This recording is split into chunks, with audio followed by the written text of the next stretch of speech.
The theme for today is the modern man and the modern woman, and we're so excited to have Pastor Nelson Bowen with us and Miss Michelle McKinney Hammond. We are going to encourage you all to take notes. We'll give everyone an opportunity to ask questions briefly after they deliver their sermonette, but we're really, really excited. We're going to start off our session by introducing Miss Michelle McKinney Hammond. She is a friend, but most so, I guess, a family member of Jesus House DC. Since before I've been to Jesus House DC, I heard of Miss Michelle because we're both from the same city, and I've just been blown away by the wisdom, the knowledge that she brings and she delivers.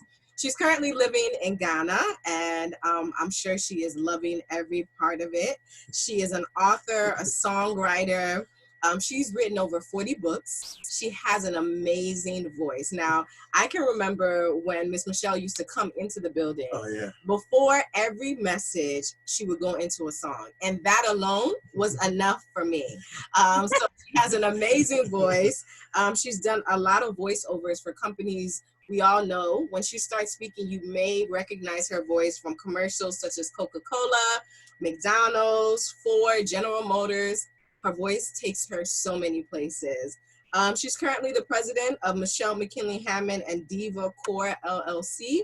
And one of the things I'd like to say about her is the reason why I said she's family is because she's one of Pastor Gandhi's sisters. They don't have the same biological mother and father, but they're extremely close. So Pastor Gandhi is excited to have you here. We're excited to have you here. We can't wait to hear what you're going to deliver today.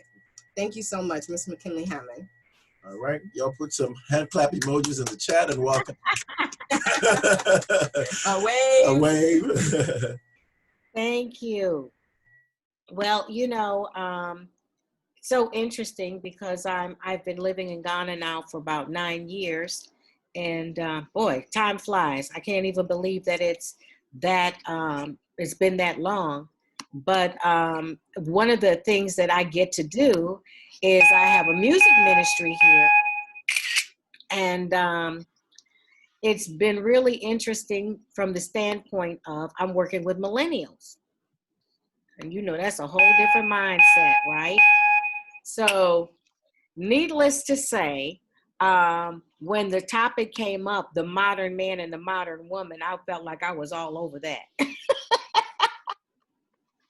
Because these are the discussions that I'm always having with my peeps, And I just want to, because I have a short time and I'm really looking forward to the Q&A session. And I really prefer Q&A because then I know that we're getting your answers in. But I just want to push a couple buttons in your mindset to set up the Q&A. And the first thing that I want you to keep in mind when it comes to us being modern believers is that world standards change, but God doesn't. God's standards don't change. And that's what makes us peculiar people, because literally we are salmon swimming upstream when all the other fish are going the other way. If we're really in Christ, there's just a dimension of living in the spirit that is counteractive to what the flesh is doing and being dominant in. So it's very important for us to remember that even though world standards change, God never changes. Now, I'm going to age myself by saying this, but I remember when television was black and white, and I remember when married people did not sleep in the same bed on TV, because that was considered, oh my, that was racy. So Dick Van Dyke and Mary Tyler Moore, even though they were married, they slept in twin beds in their bedroom. When they shot a scene in their bedroom, there were twin beds there. And that was the norm for any married couple on TV back in I think that was the 60s or 70s. I can't remember which. But then the fateful day came when they moved to a double bed. And people were like, oh my, And now we see nudity on TV. So we've gone from twin beds to full frontals with no shame, naked and unashamed, right? So that lets you know that the mores of the world change, but however, God never changes. Well, what does that mean for us? It means that if God never changes, that even though the world is changing around us externally, that internally our DNA never changes because we have been grafted into the family of God. We now possess the DNA of God himself, which means that if we try, those who are in the kingdom, those who say they are believers, if we try to do what the world does, it's an uncomfortable space for us. It doesn't work well for us because we are in the world, but not of the world. So there's a tension that's created between the flesh and the spirit. The atmosphere, the morphic space, as some scientists call it. We create our atmosphere when we step into a room. I hope you know that. So the spirit, if you make your flesh yield to what the world says is okay, you're in turmoil right away.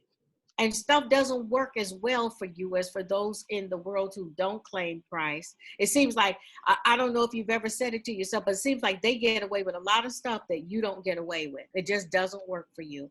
And that is the tension of kingdom dwellers, okay? So when we talk about being modern men and modern women, we have to operate from a kingdom mindset. Now, does that mean that you're old and antiquated and out of the rhythm of life? No, it does not. Guess what? Because God is always relevant. God created relevance, okay?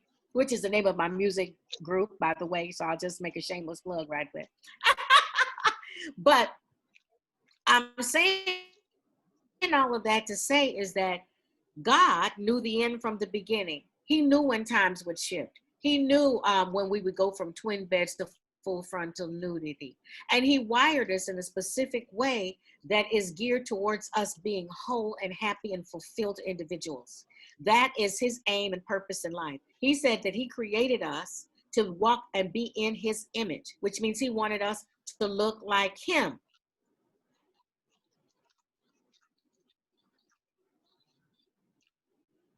And, and what the word whole is perfect and entire, lacking nothing.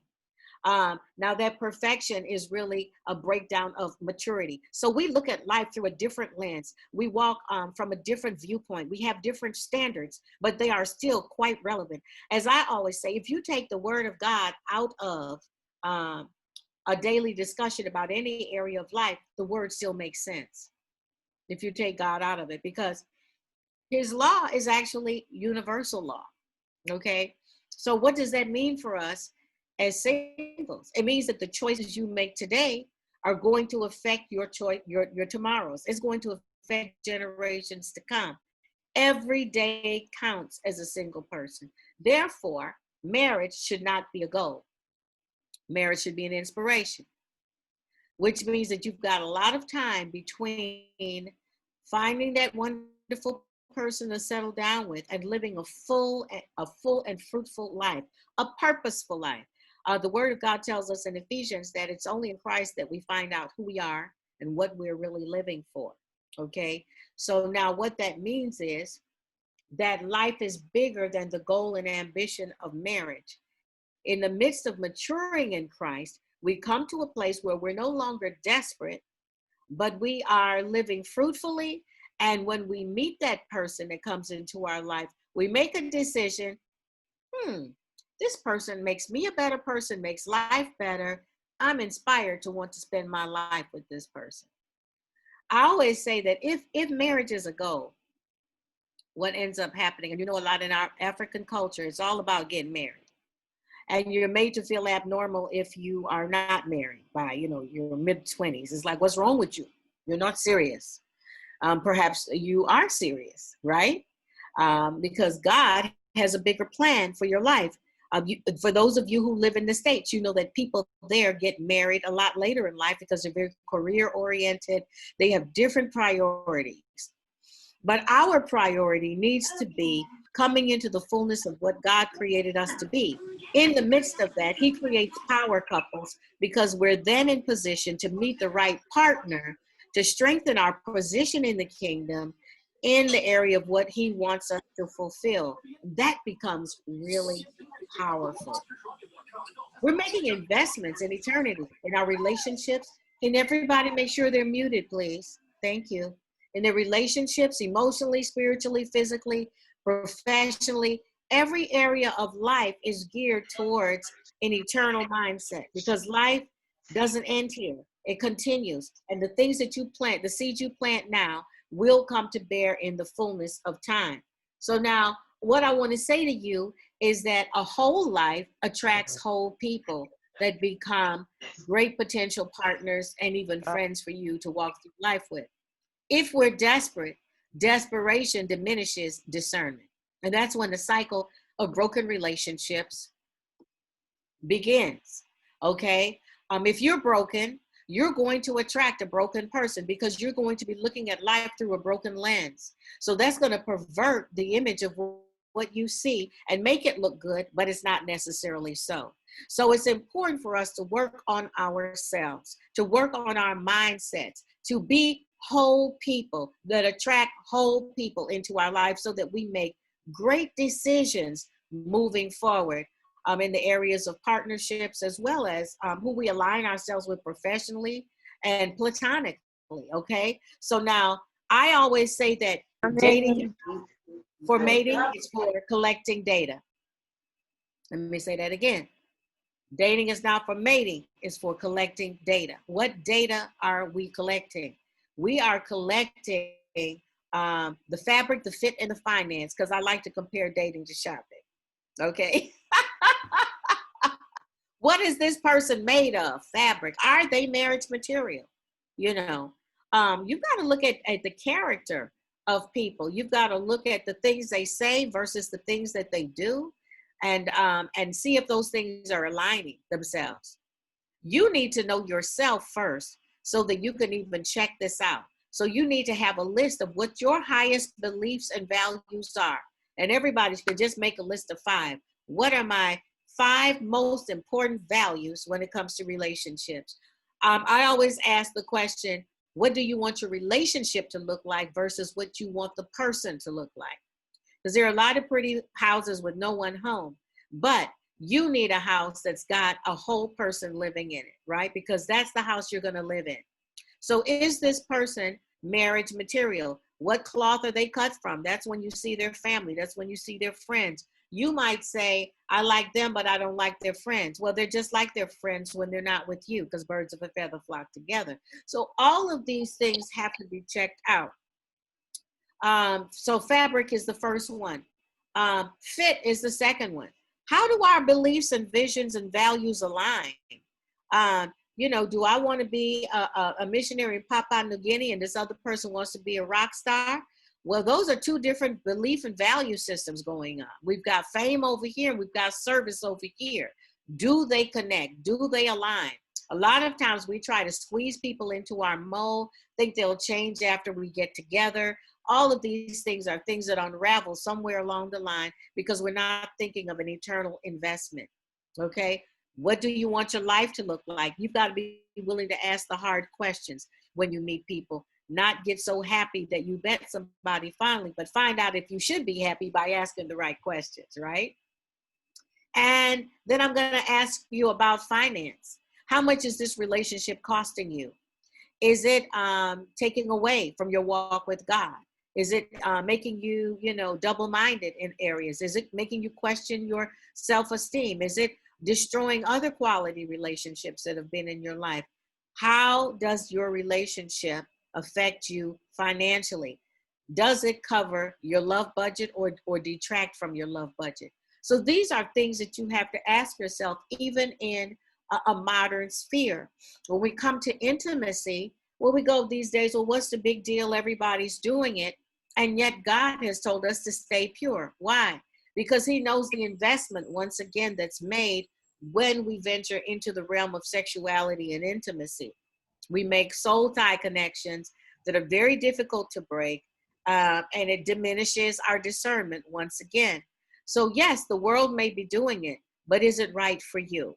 Because at the end of the day, the rest of the world goes home to their house and you go home to yours, living with your pain, living with your brokenness, living with your disappointment after you've invested yourself fully into someone and they've chosen to walk away. Kisses are not promises. And that's for the saved and the unsaved. So we who know God have a different set of values. Even though we are in modern times, they are still clearly relevant, because those who protect their hearts maintain good, strong hearts that are able to stand the test of time when the right relationship comes along. When we don't, when we walk according to the world's rhythm, we become like Paul. Oh, he said, I'm a wretched man. I do the things that I don't want to do, and I don't do the things that I should do. And some of us are in that place. So I don't want you to feel condemnation as we talk about these things tonight. But you've got to go back to the drawing board and ask yourself, what do you really value? What do you really believe? I will leave you with this as is my time up, or am I close? My time is up. I'm going to leave you with this thing.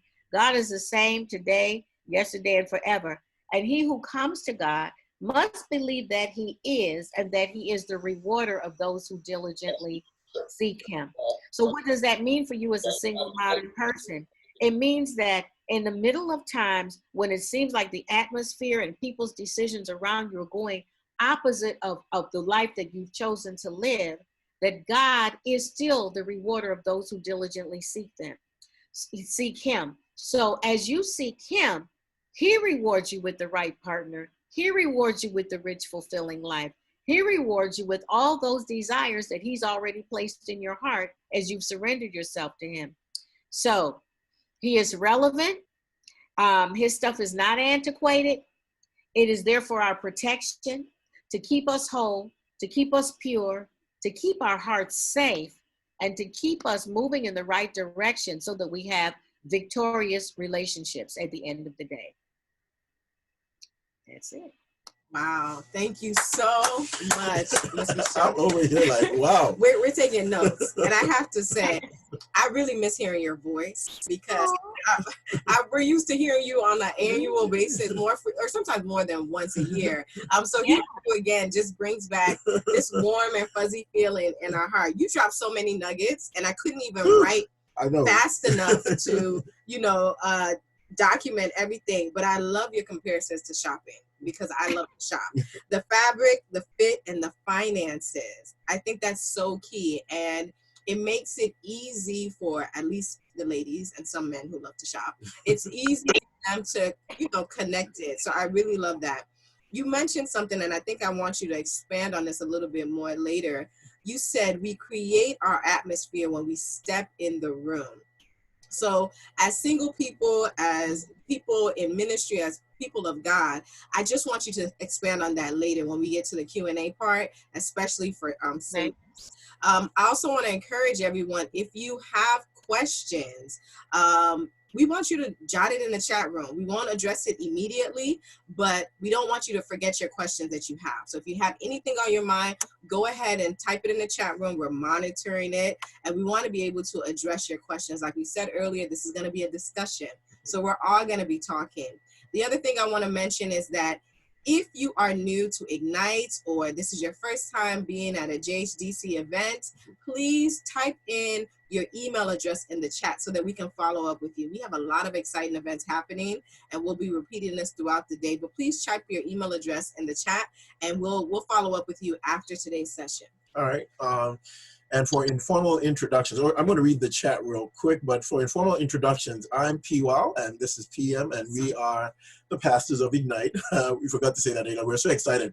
It's like we're with family, so we felt we didn't need no introduction. We didn't need introduction. So, but we're the pastors of Ignite JHDC, the Young Adult Church of Jesus House, DC, and we're excited to have each and every one of you here. I'm going to read the chat real quick because I know a lot of people have questions, but people are dropping. As Ms. Michelle was dropping knowledge, I mean, people were like, wow. Can you scroll down? Let's see. Oh, yeah. Someone said, about to shout. Hallelujah. Someone said, all right. It says, someone says that they're okay with rejection, and they're okay rejecting people. Is that what you said? All right. Being okay with rejection was a key for me. All right. I set the standards, and I'm okay with being rejection. Okay. She said, and they said kisses are not promises. They like that. All right. All right. Let's keep going. So, like we said, we want to make sure we have enough room to answer questions. Anyone is raising. All right, sorry about that. We also ask that please, if you join, or make sure you're checking your phones or your computers that they're muted, so we're all able to benefit richly from the discussions this evening. So when we're talking about today, I'm preparing about today. We wanted to get a gentleman that would help us balance it out. So, because we always want to hear from ladies and from the men. So one of our leaders said, "Oh, have you guys heard about Pastor Nelson Bowen?" So she sent me the information. I was like, okay, let me check it out. And we're going through it. And I was listening to his videos on certain Instagram, Instagram, YouTube. And I was like, you know what? We need to get this gentleman here. So I reached out to him, and I want you guys to appreciate him, because I reached out to him last week, about less than a week actually. And I gave him a call. I just picked up my phone. I said, I'm going to call him. And, and then he calls me right back and says, you know what? Yes, I will do it. So I appreciate you so much, Pastor Nelson, for helping us. And let me read a brief bio on him. Pastor Nelson Bowen is the lead pastor of Engage Community Church. He was born in Fayetteville, North Carolina in I want to date you, but sometime he grew up in the greater Washington, D.C. area, was raised by a single mom for about 11 years of his life. He graduated from college. He's been back in the area, and he's been pastoring now for about 6 years. Pastor, 4 years. All right. He's been pastoring for about 4 years now. And, he has a wealth of knowledge, guys. Sometimes, when you listen to certain people and you're like, oh, okay. Or when you get certain recommendations, when I saw it, I was like, okay, let me just see what he has. And when I listened to him, I was like, wow, I can't wait for him to speak to us today. So Ignite, please give a warm welcome to Pastor Nelson Bowen. Please put your hand clap emojis in the chat. As we listen. You are too kind, and it's no way y'all should have allowed me to go after Miss Hammond, because I'm sitting here like she's like drinking from a fire hydrant. I could not catch it, or I'm like, shut up, man. I appreciate the gift. You a whole gift, Miss Hammond, a whole gift, and I appreciate you. I'm not going to be before you guys long. Thank you so much, Pastor Wiley. The invitation was amazing. It was less than a week, but I'm ready. Here's what I want to do, and because like Ms. Hammond, myself, I love Q&A, man. I feel like I am my best in that element. But as we're thinking about this idea of the modern man and the modern woman in modern times, what really dawned on me, and I'm so glad that, like, I think I just missed this dating scene. I've been married for 5 years, and so I just missed it, and I'm glad I did, because we live in a culture where everything's immediate, right? I was just going to Chick-fil-A because every Christian should eat at Chick-fil-A, right? And so I was at Chick-fil-A, and it's the holiday season, and literally I ordered my food on the app so that when I got there, I could just walk in, get my food, and get back in the car and roll. And that is kind of the life that we're accustomed to. Everything is immediate. Everything is like right at our disposal. You can have whatever you want. It's seemingly just like that. And so as I'm thinking about dating, and well, I'm not thinking about dating at all, but as I was thinking about dating for this context, one of the phrases that I tell a lot of our young adults, in which I am in that category, but I tell them, don't go for the stew. Don't go for the stew. And you might say, what does that even mean? So I'm gonna read this to you out of the book of Genesis. This is Genesis chapter 25, verse 29. I'm gonna read these couple of verses. I'm just gonna sum it up really quick if we are there. And I like feedback. So give me some thumbs up if y'all hear me and we good and we fine. Throw them up. I just want to make sure we're all on the same page. But Genesis 25:29 says, once when Jacob was cooking some stew, Esau came in from the open country famished. He said to Jacob, quick, let me have some of that red stew. And here's what's interesting. I don't have time. If I was preaching, I would break this whole thing down. But this red stew actually translates to mean flesh. And so he says, man, let me get some of this red stew. I'm famished. And then verse 31, Jacob replied, first, sell me your birthright. Look, I'm about to die, Esau said. What good is the birthright to me? But Jacob said, swear to me first. So he swore an oath to him, selling his birthright to Jacob. Then Jacob gave Esau some bread and some lentil stew. He ate, he drank, and he got up and left. And so Esau despised his birthright from that day forward. Now check this out. I am a contextual preacher, right? And so you got to be able to see all of this. You understand that Esau and Jacob, they were like the siblings that were always at each other's necks, but they were vastly different. You have Esau, who was like Esau was like the hunter gatherer. He's the manly man. He's macho. He's like, what's up? He's old school, right? And then Jacob is like the modern man. He's HGTV, interior designer.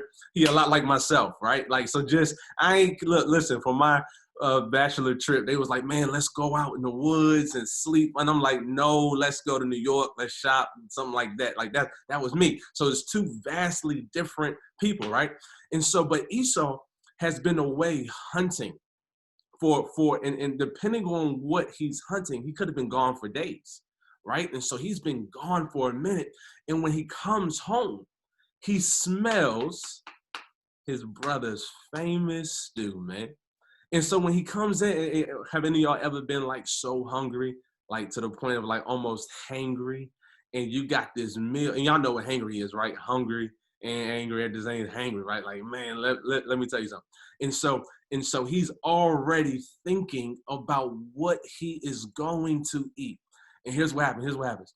As soon as he gets in there, he smelled that stew after he's been famished, right? He said, man, look here, look. See, I can't see no face, so I'm hoping y'all with me. But he said, man, Jacob, give me some of that stew. And Jacob said, I'll give it to you, but it's going to cost you something. Oh, come on, this is good preaching. He said, I'm going to give it to you, but it's going to cost you something. And Jacob says, okay. If you want this stew, you're going to have to sell me your birthright. Now, I don't have the time to go into what a birthright is, but I'll sum it up in just three quick highlights. When you were the firstborn, so like my son Ace, he's only 11 months, right? But he's my firstborn. He's my son, so he gets the birthright, which meant that he receives the highest blessing. So what was customary in the Old Testament is that literally when the father passed, he would make sure that the firstborn got a double portion of his life. It was the highest blessing. So if I only got $100, my firstborn gonna get 80. And that's just what it was. That's why it was so coveted to have that firstborn. What the second thing that it ensured is that you would be the chief of your family line. Meant that now that once whoever the patriarch was at that time, once he passed, if I'm the firstborn, if I got the first right, when he passes, I'm head honcho now. Now you got to deal with me. I'm the hefe, right? And then here's the third thing. You will receive a double portion of the inheritance, period. So that's the birthright. And so Esau and Jacob, they had been fighting since birth. You understand that they was grabbing at each other's heels to figure out who was going to be birthed first from the get-go. And so once Esau comes in and Jacob sees as he's vulnerable, he says, you know what? If you want to eat this bad, sell me your birthright and I'll let you have it. And we read the story and we see that Esau sells the birthright. Just to give you some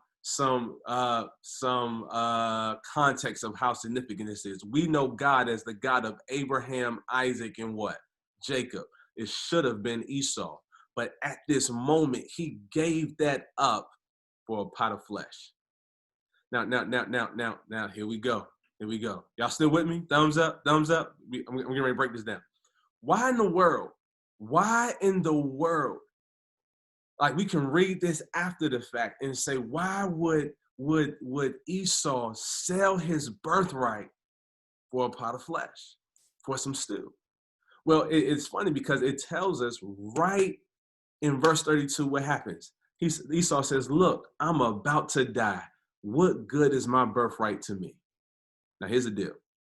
We all know Esau was not about to die, but he felt like it.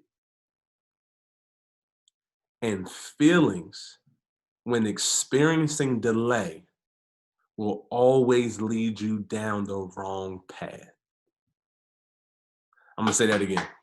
Feelings, when experiencing delay, will always lead you down the wrong path. And see, now that you're in this culture of immediacy, and we in engagement season right now, everybody getting engaged, everyone's saying, I said yes, here come Christmas in a couple of days, y'all gonna get some more people with some rings, you're gonna see everyone posting, and what'll happen more than not, if you are not comfortable with where you are, know who you are and who you belong to, you'll find yourself, because you're in a season of delayed, whatever it is, expectation for you, you can have your feelings cause you to make a decision that will set you up for the rest of your life. And you find yourself asking, how in the world I get in a relationship like this? How I get hooked up with him? What in the world? Why am I with this chick? What happened? You literally went into a season of a delay, and you allow your feelings to dictate your response. And so here's the first point. I only got 2 points in this. I got 6 more minutes left. Here's the first one. Don't trade the ultimate for the immediate. Don't you dare trade the ultimate for the immediate. You see, the ultimate was that Esau he had the birthright. He had the double portion. He had the highest blessing. He had his journey was marked out for him to be the God of Abraham, Isaac, and Esau. But what happened was he got to a moment where he was hungry, and he allowed his flesh to make a decision that satisfied for the immediate, but it cost him the ultimate. And we got to make sure that as we are doing life in this modern society, that we are not settling for the immediate and foregoing or giving up the ultimate plan and purpose and destiny for our life.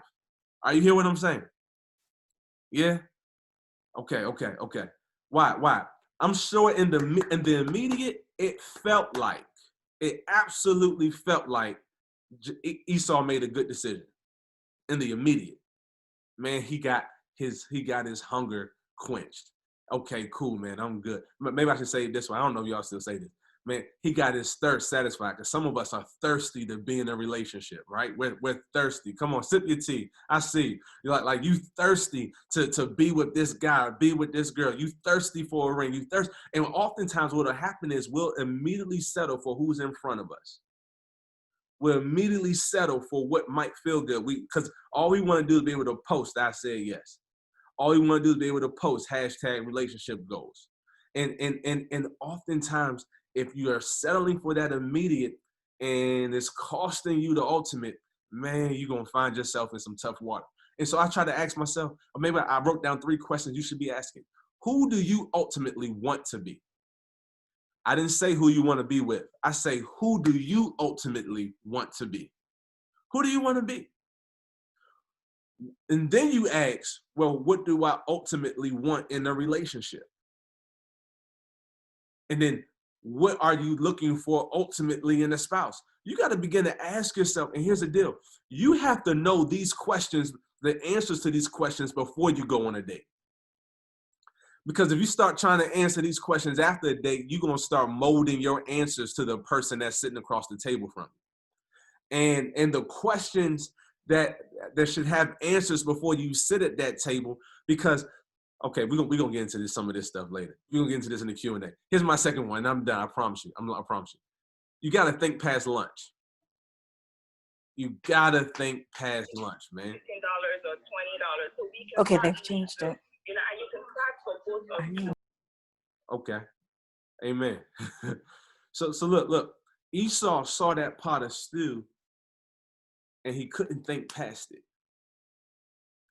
He could not think past that stew, which is why he was willing to settle for it in that moment. You got to learn how to think past lunch. Dating this guy means what? Okay, I'm dating this girl. After this, what's the plan? Where is it headed? If I engage in conversation with you, what does that mean for my marriage? If I accept this friend request, then what? If I watch this movie, what will it trigger?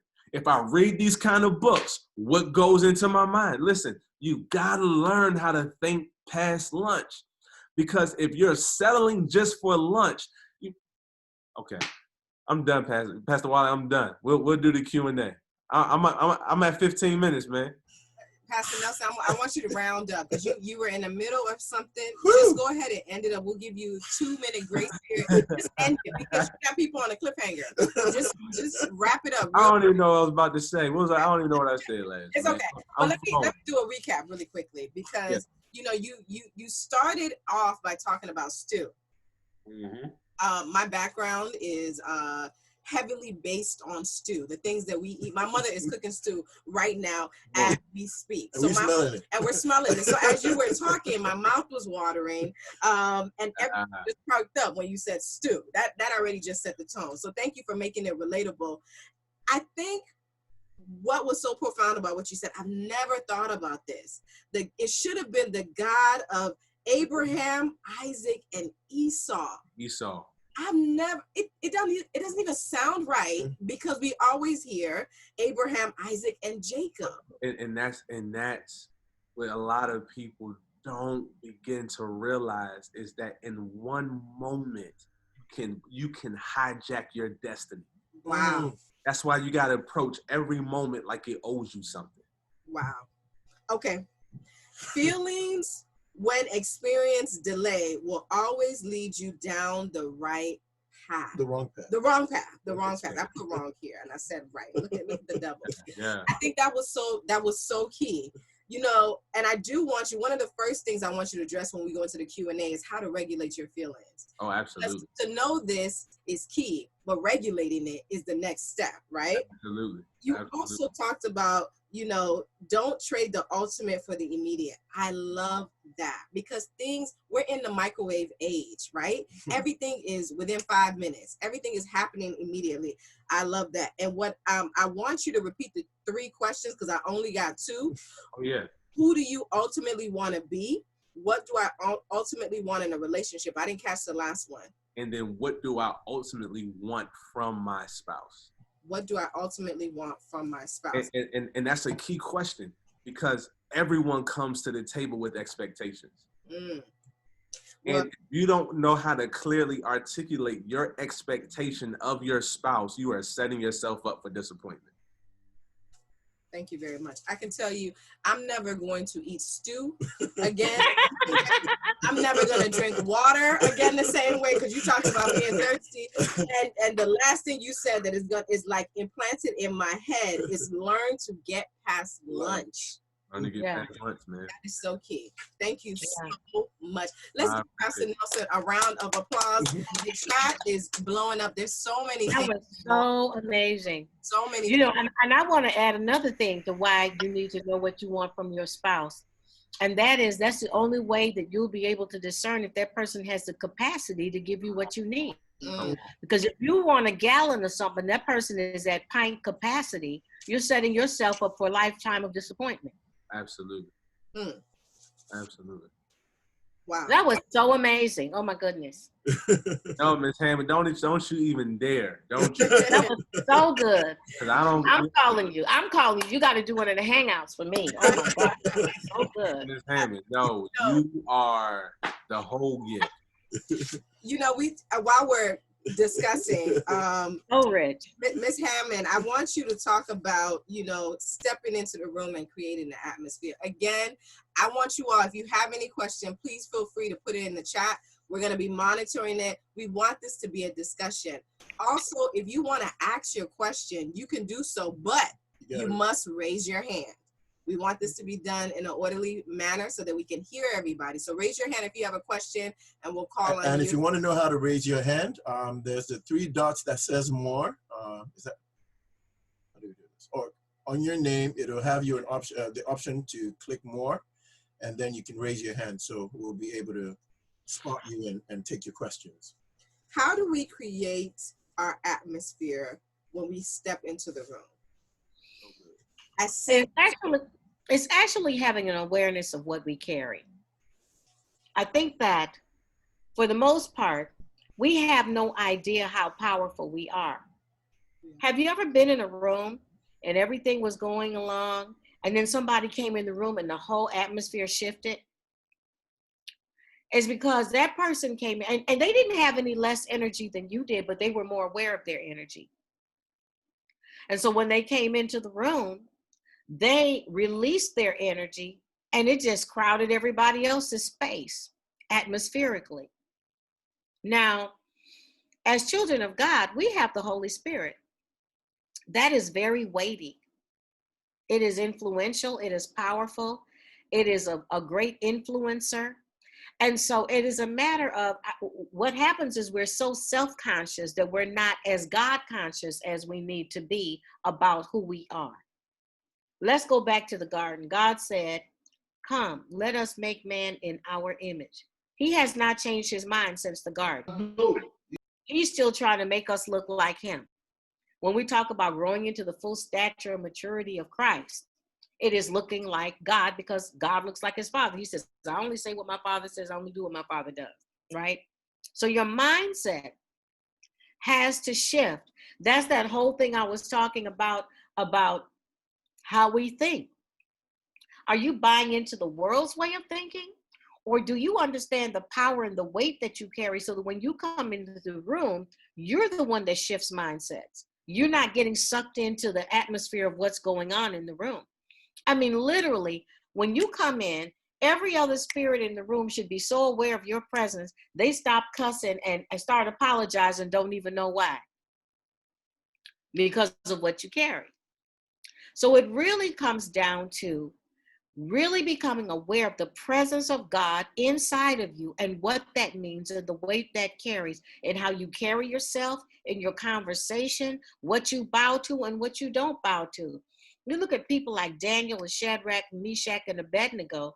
They're living in a society, Babylonian society, which was a heathen society, but yet they changed the atmosphere. I mean, they were like, no, we're not eating that, you know. No, we're not bowing to that. I mean, and they were cool with it too, you know. But what it did was it shifted people. The king ended up decreeing that Babylonians had to worship the God of Shadrach, Meshach, Abednego, and Daniel because they shifted the atmosphere by standing firm in their convictions, understanding who they were, whose they were, what they carried, and what the weight of that meant. Because what that does is it affects our thinking, which affects our words and affects our actions. All of them work together. None of those are separate pieces and parts, right? So it is really coming into full alignment with the understanding of who God is and what that means for you, who he is in you. Thank you so much. Thank you so much. Wow. Okay, this is gonna be hard. There's so much I can't. Let me just let me go to Pastor Nelson really quickly, and then we're gonna start. These are my questions, but I don't want to hog all of the I questions. gotta go to me because Miss Hammond can take the whole night, man. No. I want Pastor Bowens. I want you to talk about how to regulate your feelings. You said it. I'm repeating this for people who joined late. Feelings, when experienced in delay, will always lead you down the wrong path. So how do you regulate your feelings as a single man or woman? Always.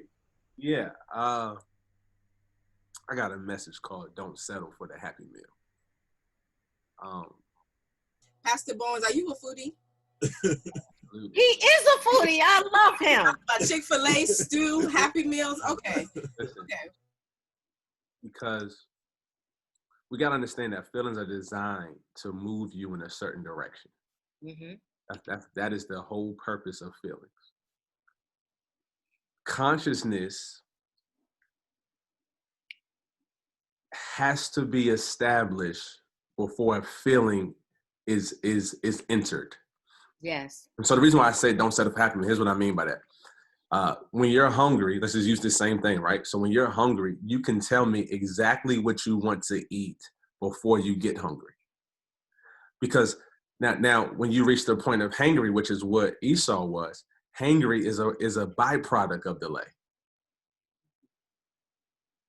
So if I asked you, Pastor Wally, hey, what do you want to eat before hangry settled in? You might say Ruth Chris. But if that hunger intensifies long enough, you'll go ahead and say, you know what, I'll take this little Happy Meal. It's not steak and potatoes, but it is a lesser version. So the way I regulate feelings is I must be already sold out to what I want in the beginning, which is why. So like I got a younger sister, right? I got a younger sister. Someone said foodies unite. I'm with you, man. She is dating now. She's in college. She's a freshman at Clemson University. She called, hey bro, how do I, this dude just texted me. I'm getting ready to hang up and I'll call you back. And I said, don't you do that. I said, listen, don't you dare just text back right away just because they text you. And he said, well, why not? I said, because you have to practice delaying gratification on your own so that when it settles in for you, you already know how to deal with it. So the way I have gone through life is I don't just do things because I feel like it.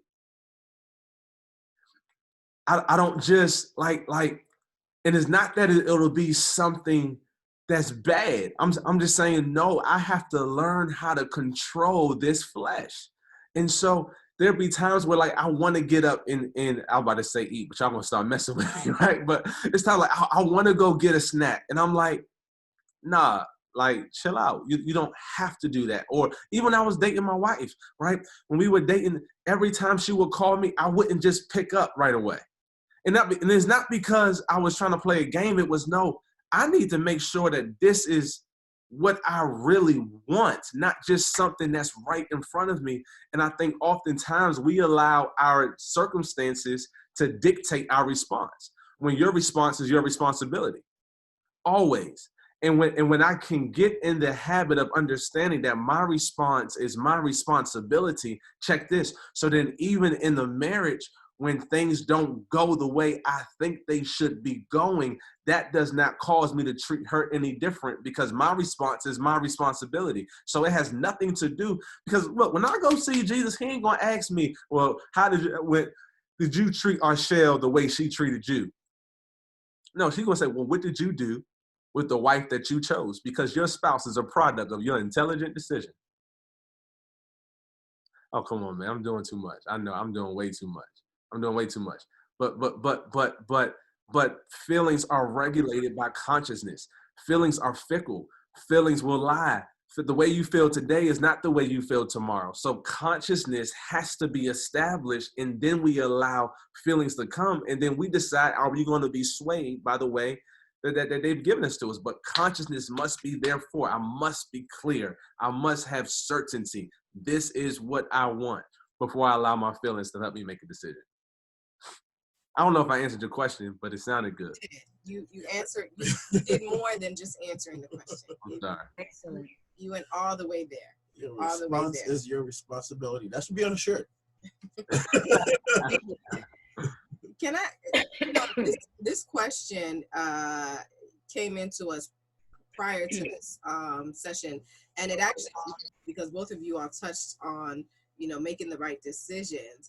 But is it possible to meet the right person? And this is both for Ms. Michelle and Pastor Nelson. Either one of you can go first. Is it possible to meet the right person and it just be the wrong time? Is that possible? Does that even make sense? Do you understand what I'm saying? So it's the right person, but not the right time. Is that even a thing? It was a thing for my wife and I. My wife and I, we met in college, but we were just friends. She was in a relationship, and I wasn't. I was single, but then we met up again later, and I was in a relationship, and she was single.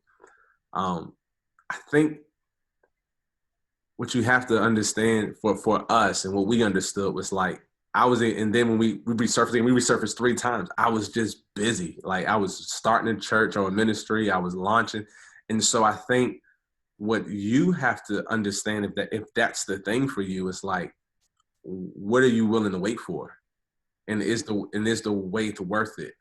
You can meet someone, but and again, this where extreme communication and super clear communication comes into play. But then also, I think you have to ask yourself, like, again, what are you waiting for? Like, I mean, all of it, who are you waiting? Like, all of these things matter in terms of, like, is this even a person worth waiting for? Like, there's some hard questions that you're going to just have to answer. So I think it's possible, but I think it's such a complicated answer, because what I would hope in that whoever asks the question is saying, like, because there's potential on both sides. We're just not in the right season to be married, right? And hopefully that's the end goal. And so that would be my answer to that, because I'm a living product of that, of just seasons not lining up and things not being okay. And here's the deal, though. But I guess I should say this. But while we were trying to figure that out, we were not like being exclusive with one another. God was just going to have to bring those paths together. And so that was with us. Like, I was not, she, like I said, she was dating, thinking she was going to marry some dude in California. And and it obviously that didn't work out. And so that's just my answer to that. Ms. Hammond, what about you? I thoroughly agree. And I'm looking in the chat and someone is saying, when you're a lady and you're 35, you can't wait 15 years. Hey, you know what? If 15 years is what it takes to get it right, yes, you can. Because the wrong person at the wrong time can be a horrible experience. I have several friends who actually married later in life, and I'm still single, very happily so. My mother is upset. She thinks I'm too happy as a single person, but my life is very full. So the bottom line is, it's worth the wait when you get it right. Come on. It's not worth the wait if you get it wrong. And that can color you thinking if it's worth the wait at all. Like I said, that's why I am not a proponent of marriage being the goal. If marriage is the goal, you're just going to pick somebody. Okay? This person fits. And like Nelson has said, and rightly said so, what do you want? I think I touched on beliefs and values. You need to be very clear on who you are and what you want. And every choice then is made in alignment with that. When the word talks about, think on these things. Is it true? Is it excellent? Is it praiseworthy? When we get into emotions, they come from thoughts. So you have to examine the thought that created the emotion and say, is it true? Is it excellent? Is it worthy of praise? Okay. So now you meet some knuckleheaded guy who's not a nice guy, but he acts interested in you and you get all excited. Your feelings are stirred because somebody's noticed me. Is it true? Is it worthy of praise? Is it excellent? Mm-hmm. Or, is it good intention or is it bad intention? But he said it. You have got to know who you are and what you want. And I find that a lot of single people have no idea. They're busy looking for someone to validate and affirm them, which takes you back to the Garden of Eden when he says, your desire for your husband will rule over you. What it's saying is, you chose another God. You chose flesh as your God, not me as your God. So now you're going to want a man to fill that spot that only I can fill. Now you're going to want that woman to fill the spot that only I can fill. You see?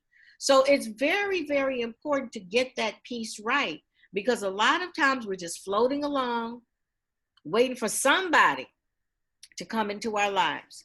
But you need to know, is this person lining up? I can cite myself as an example of that. There was a guy I was crazy about years ago. I was always going back to God, though, and I was saying, God, don't let any relationship in my life work out if it's not the one that is going to make me my most powerful self for you. That was critical for me, because I understand that the hole in your heart is a purpose-sized hole as opposed to a person. The person is just, is a catalyst for you becoming who you're supposed to be in God. And Nelson also touched on that. So this guy, I mean, I loved him. Okay. I loved his toe jam. He was more than stew to me, Nelson. But it did not work out. He got married on me twice, not once, but twice. And to this day, he says he still loves me. So I went to God. I said, God, what's up with that? Because we were good together. We won awards together. Great. It looked like it should have worked. God spoke to me and said, there was nothing wrong with the relationship. But if I allowed you to marry him, you would not be doing any of the things you're doing now. When he said that, my blood ran cold. Because here's the thing. A lot of people get married. They get up, they look at their spouse one day and go, I've outgrown you, or you don't make me happy. And it was never that person's job to make you happy. You see? So when you marry with the wrong intention, you are headed towards frustration at some point. And if it takes you out of purpose, you're really going to be unhappy. And the happiness that you keep looking for, you want this person to make happen, you've missed it because you never got in purpose. So you can have the partner without purpose and never be fulfilled. And so it comes down to, who are you? Why are you here? And does everybody in your life actually push you toward that goal, as opposed to you just getting married for the sake of being married? Every movement in your life, every choice you make should be towards the fulfillment. Remember, the first thing God gave to man was an assignment. So the assignment gains hierarchy over the partner. So good. Okay. So you already touched on, and this is hard for a lot of people to swallow, I can imagine. You've already touched on how your partner, your spouse their role is not to make you happy, right? They're not supposed to be in your life to make you happy. That's too much. That's too much responsibility. How can a person be responsible for your happiness? I mean, you're right. I don't even know. I don't even know how to expand on that. But a question that did come in, and I want us to talk about this, Miss Michelle, what are the characteristics for you of a husband? And for Pastor Nelson, what are the characteristics of a wife? And this question came up currently, and it's come up before and several times, because people, they want to get it right. And I know one of the first things that people say is someone that can make me happy. And you've already taken that out of the list. Left from the list. What should I be looking for? Because, not me, but as a single person, what should I be looking for? Because I don't want to get it wrong. And I've waited this long. I want to get it right. Nelson? That's so funny. Well, I want to just tell you that I don't think there's such thing as Mr. and Mrs. Right. First thing. Like, if this entire world hinged on me marrying the wrong person, I want to tell you, no one is perfect, so there's no way you can just marry that one person that God has for you. It's impossible, because somebody's already married the quote unquote wrong one, so it's jacked the whole thing up, right? Yeah. So I want to first, if anyone has that anxiety around that, I want to woosah that. Like, there's not such thing as this one person. I believe, though, that God does allow us to have an easier transition with some than others. So for me, and you need to understand that there's no cookie cutter answer to this question. What are the right characteristics? Because what's right for you ain't gonna be right for me. So someone who's like, I want someone who's driven and like a power woman and wants to come in and like just have all these goals and aspirations. That ain't what I wanted, bro. Like my wife is probably like, she was born to be a mom. She was born to turn a house into a home. That's what I was looking for. Like, I didn't want this because I knew the call of God on my life. See, if you don't know the call of God on your life, then it's going to be hard for you to find the characteristics that you're looking for. So for me, I understood I needed someone. Like when I was dating, I was like, yo, I would ask. So the problem is y'all not asking the right questions on the first date. That's the real problem. Because if you would ask the right questions on the first date, you ain't gonna have a second date, third date, fourth date. So I was asking, like, do you see yourself as a first lady on the first date? Nah. Okay. Well, listen, we ain't gotta go that long. I'm called to be a pastor. I'm called. I'm not telling you gotta preach. I'm saying, but do you feel that you could be? Hey, do you want to go all over the world and travel and do all of that in your own right? And if so, that wasn't what I was looking for, because I knew the call of my God was to travel to the nations, was to travel. So who going to be home, making sure that our kids are happy? And for some people, especially in the modern day, that sounds like, oh, that's so demeaning. No, that's spiritual and righteous for us. For us, and my wife feels called to that. She comes alive when she's a mom. Like, she loves being a mom. You get what I'm saying? And so for me, the right characteristics was what was going to cause us to fit and coincide with what God had for me in my life. I spent a year and a half by myself to figure that out. I wasn't looking and dating while trying to figure it out. And that's the problem. More people are trying to date and figure it out versus just be alone and figure it out. See, man, I'm doing too much. I'm doing way too much. I'm so sorry. I was about to go off on a whole nother team. Go ahead. No. We want you to finish. Listen. Okay. When God created Adam, there was time with just God and Adam first. Mm-hmm. God then, listen to me.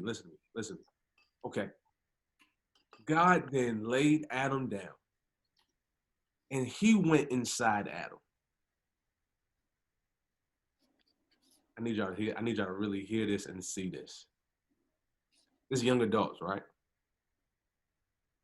God intercoursed Adam, where he literally went inside and pulled out his rib. Meaning that you are going to have to be full of me before you ever get full of anything else first. I need you to spend time with me. He was walking and talking with Adam first. And then he said, man, you need a helpmeet. Why? Because he gave him a job and an assignment, told him to work, and then realized, okay, you can't do this part alone. So there was a purpose, an assignment, there was authority, there was dominion. All of that was established first, and you can't do that while dating. You can't do any of that while dating. There has to be this level of this relationship that you have with God first, as he's giving you an assignment. And then, and here's what he said, then you're going to get a helpmeet. The reason why you got a lot of men who are single is because you don't have anything for a woman to help you meet. Well, Wow. Yeah. You don't have anything for them to come alongside of you and help meet. And so where the frustration in the relationship comes is that she is there to help you with your assignment, but if you haven't gotten started first, you see what I'm saying? Okay, man, listen. I feel like we need an organ. Whole nother sermon. You got to get started first. You got to get started on your assignment and your calling first. Yeah. And when you do that, see, so how did Arshel and I get in the right seasons? The moment I started this ministry 8 years ago, I got started in the ministry, and I started working the ministry, and I started making it happen. I was bumping and grinding, and guess what happened? Man, that girl Arshel came right up in here.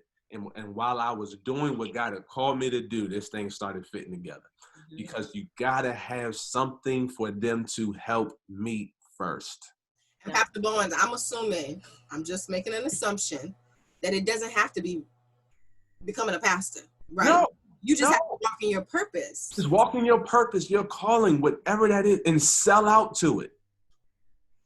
Sell out to it. That's another thing with modern men. You a jack of all trades and a master of none. What have you sold out to? What is the thing that's like, this is why I get up? What is it?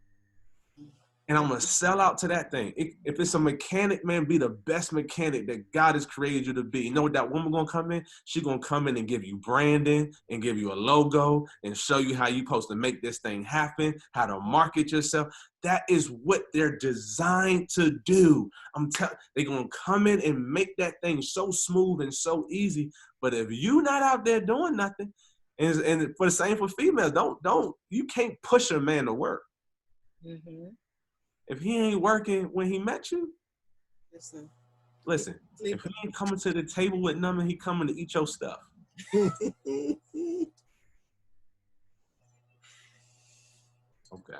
Yeah. I'm done.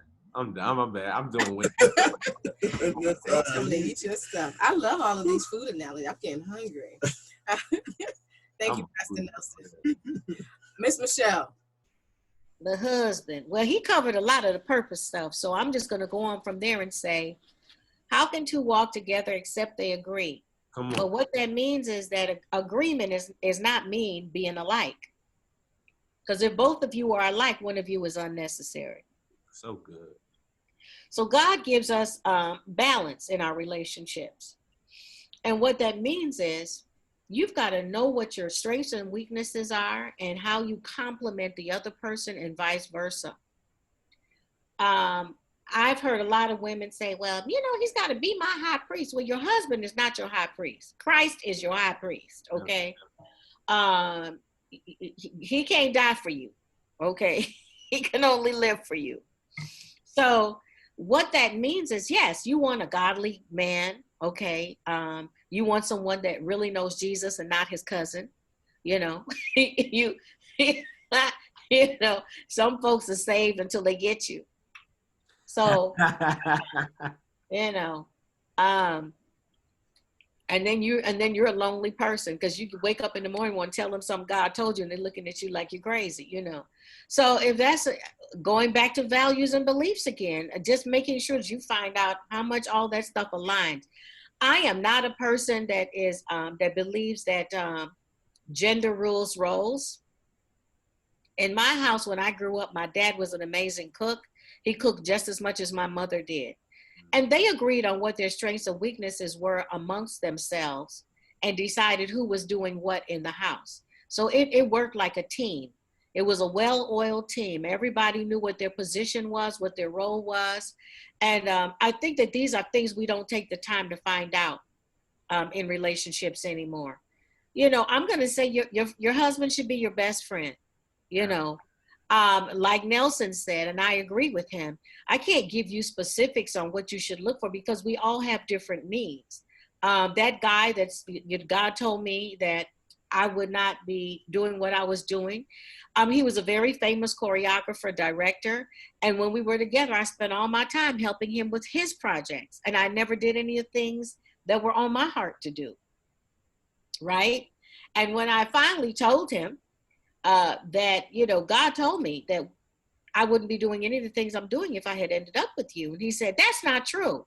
And then he stopped and said, well, maybe it was, but I would have been a better person for having you in my life. Okay. So he knew the strengths that I brought to his life, but he did not push me to do any of the things that was in my life. So there would be no Michelle McKinney Hammond if I had married this guy, but I would have had fun, helping him cast his plays on Broadway and all of that, but I would have been out of purpose. And at some point I would have ended up resenting him. And the moment resentment comes into the picture, the lack of desire follows. So we have to be very clear who we are, what we're called to do, and is this person complementary to that? Yeah. The only bottom line that I say, the only non-negotiables is that person should have a full-on relationship with God, because if they won't break God's heart, they won't break yours, and they should be your best friend. Other than that, all the other criteria is very individualized. Absolutely. I would add something, Ms. Hammond, if you don't mind. Mm-hmm. No, go ahead.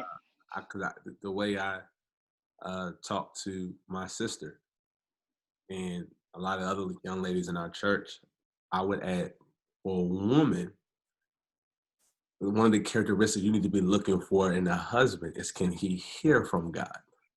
Yes. Because if he can't hear from someone he can't see, he will not hear from someone he can.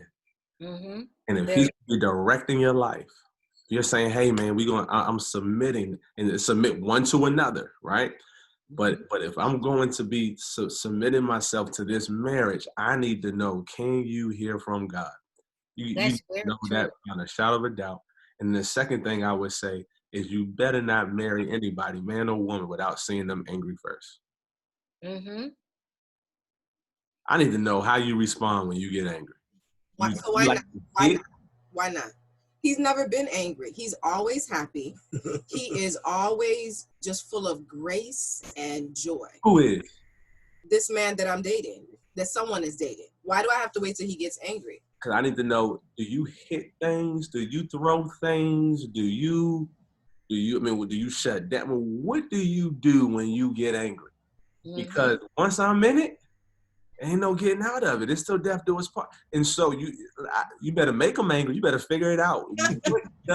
What do they do when they get angry? Because anger is a serious emotion.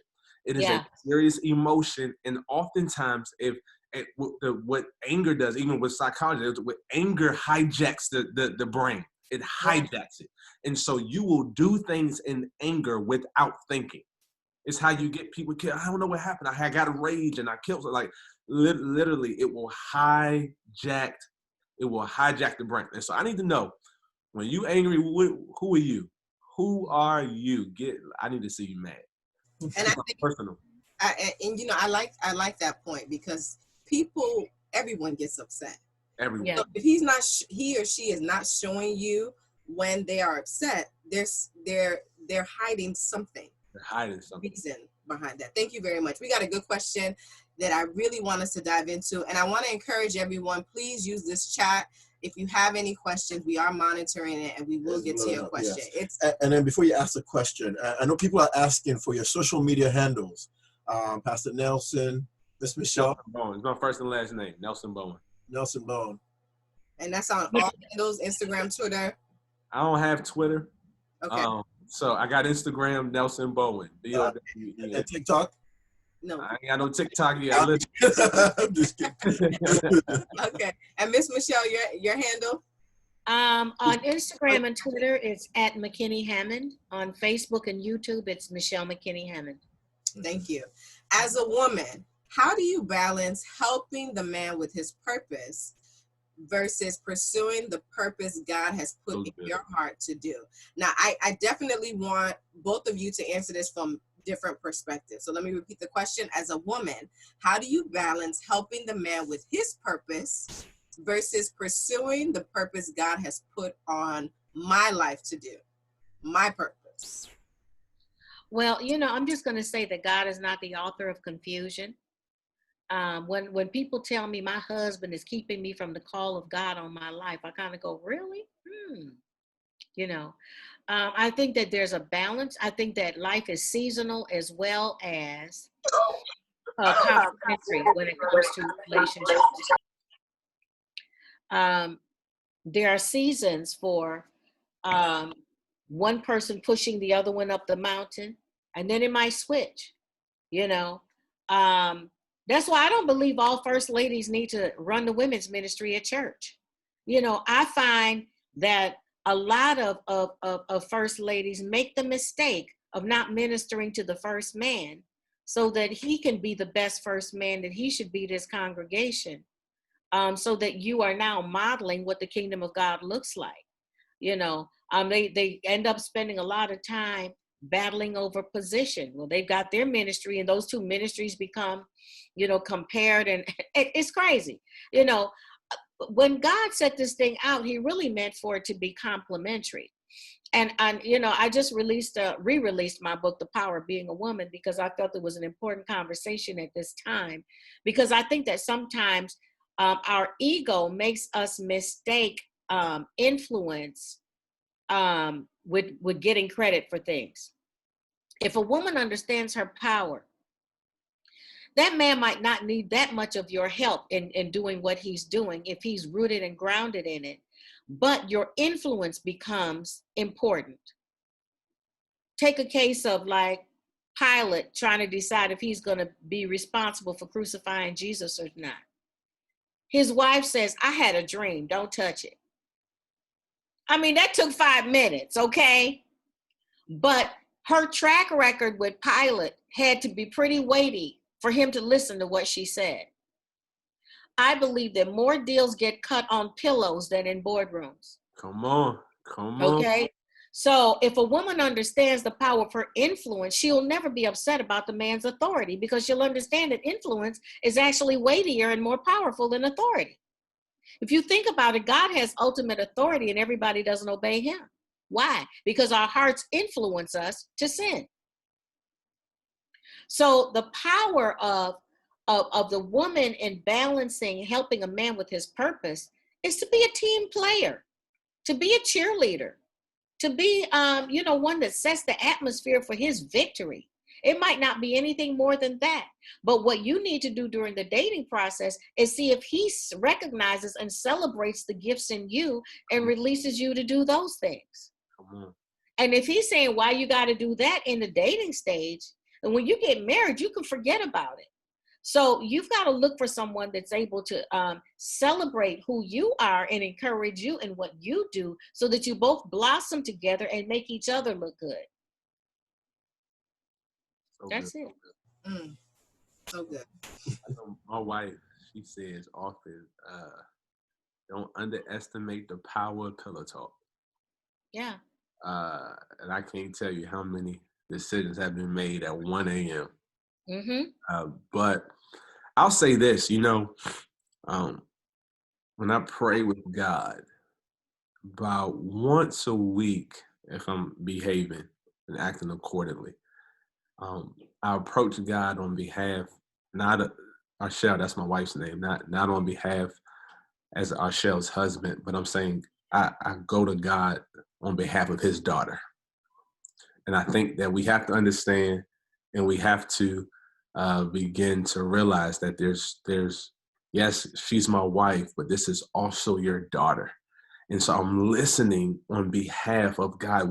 What have you purposed and empowered in your daughter that I'm not seeing, that I'm missing, that I'm not understanding? And one of the things that Arshel and I, we do, and we're getting ready to do it again here really soon, is at the beginning of the year, we will go away for a couple of days.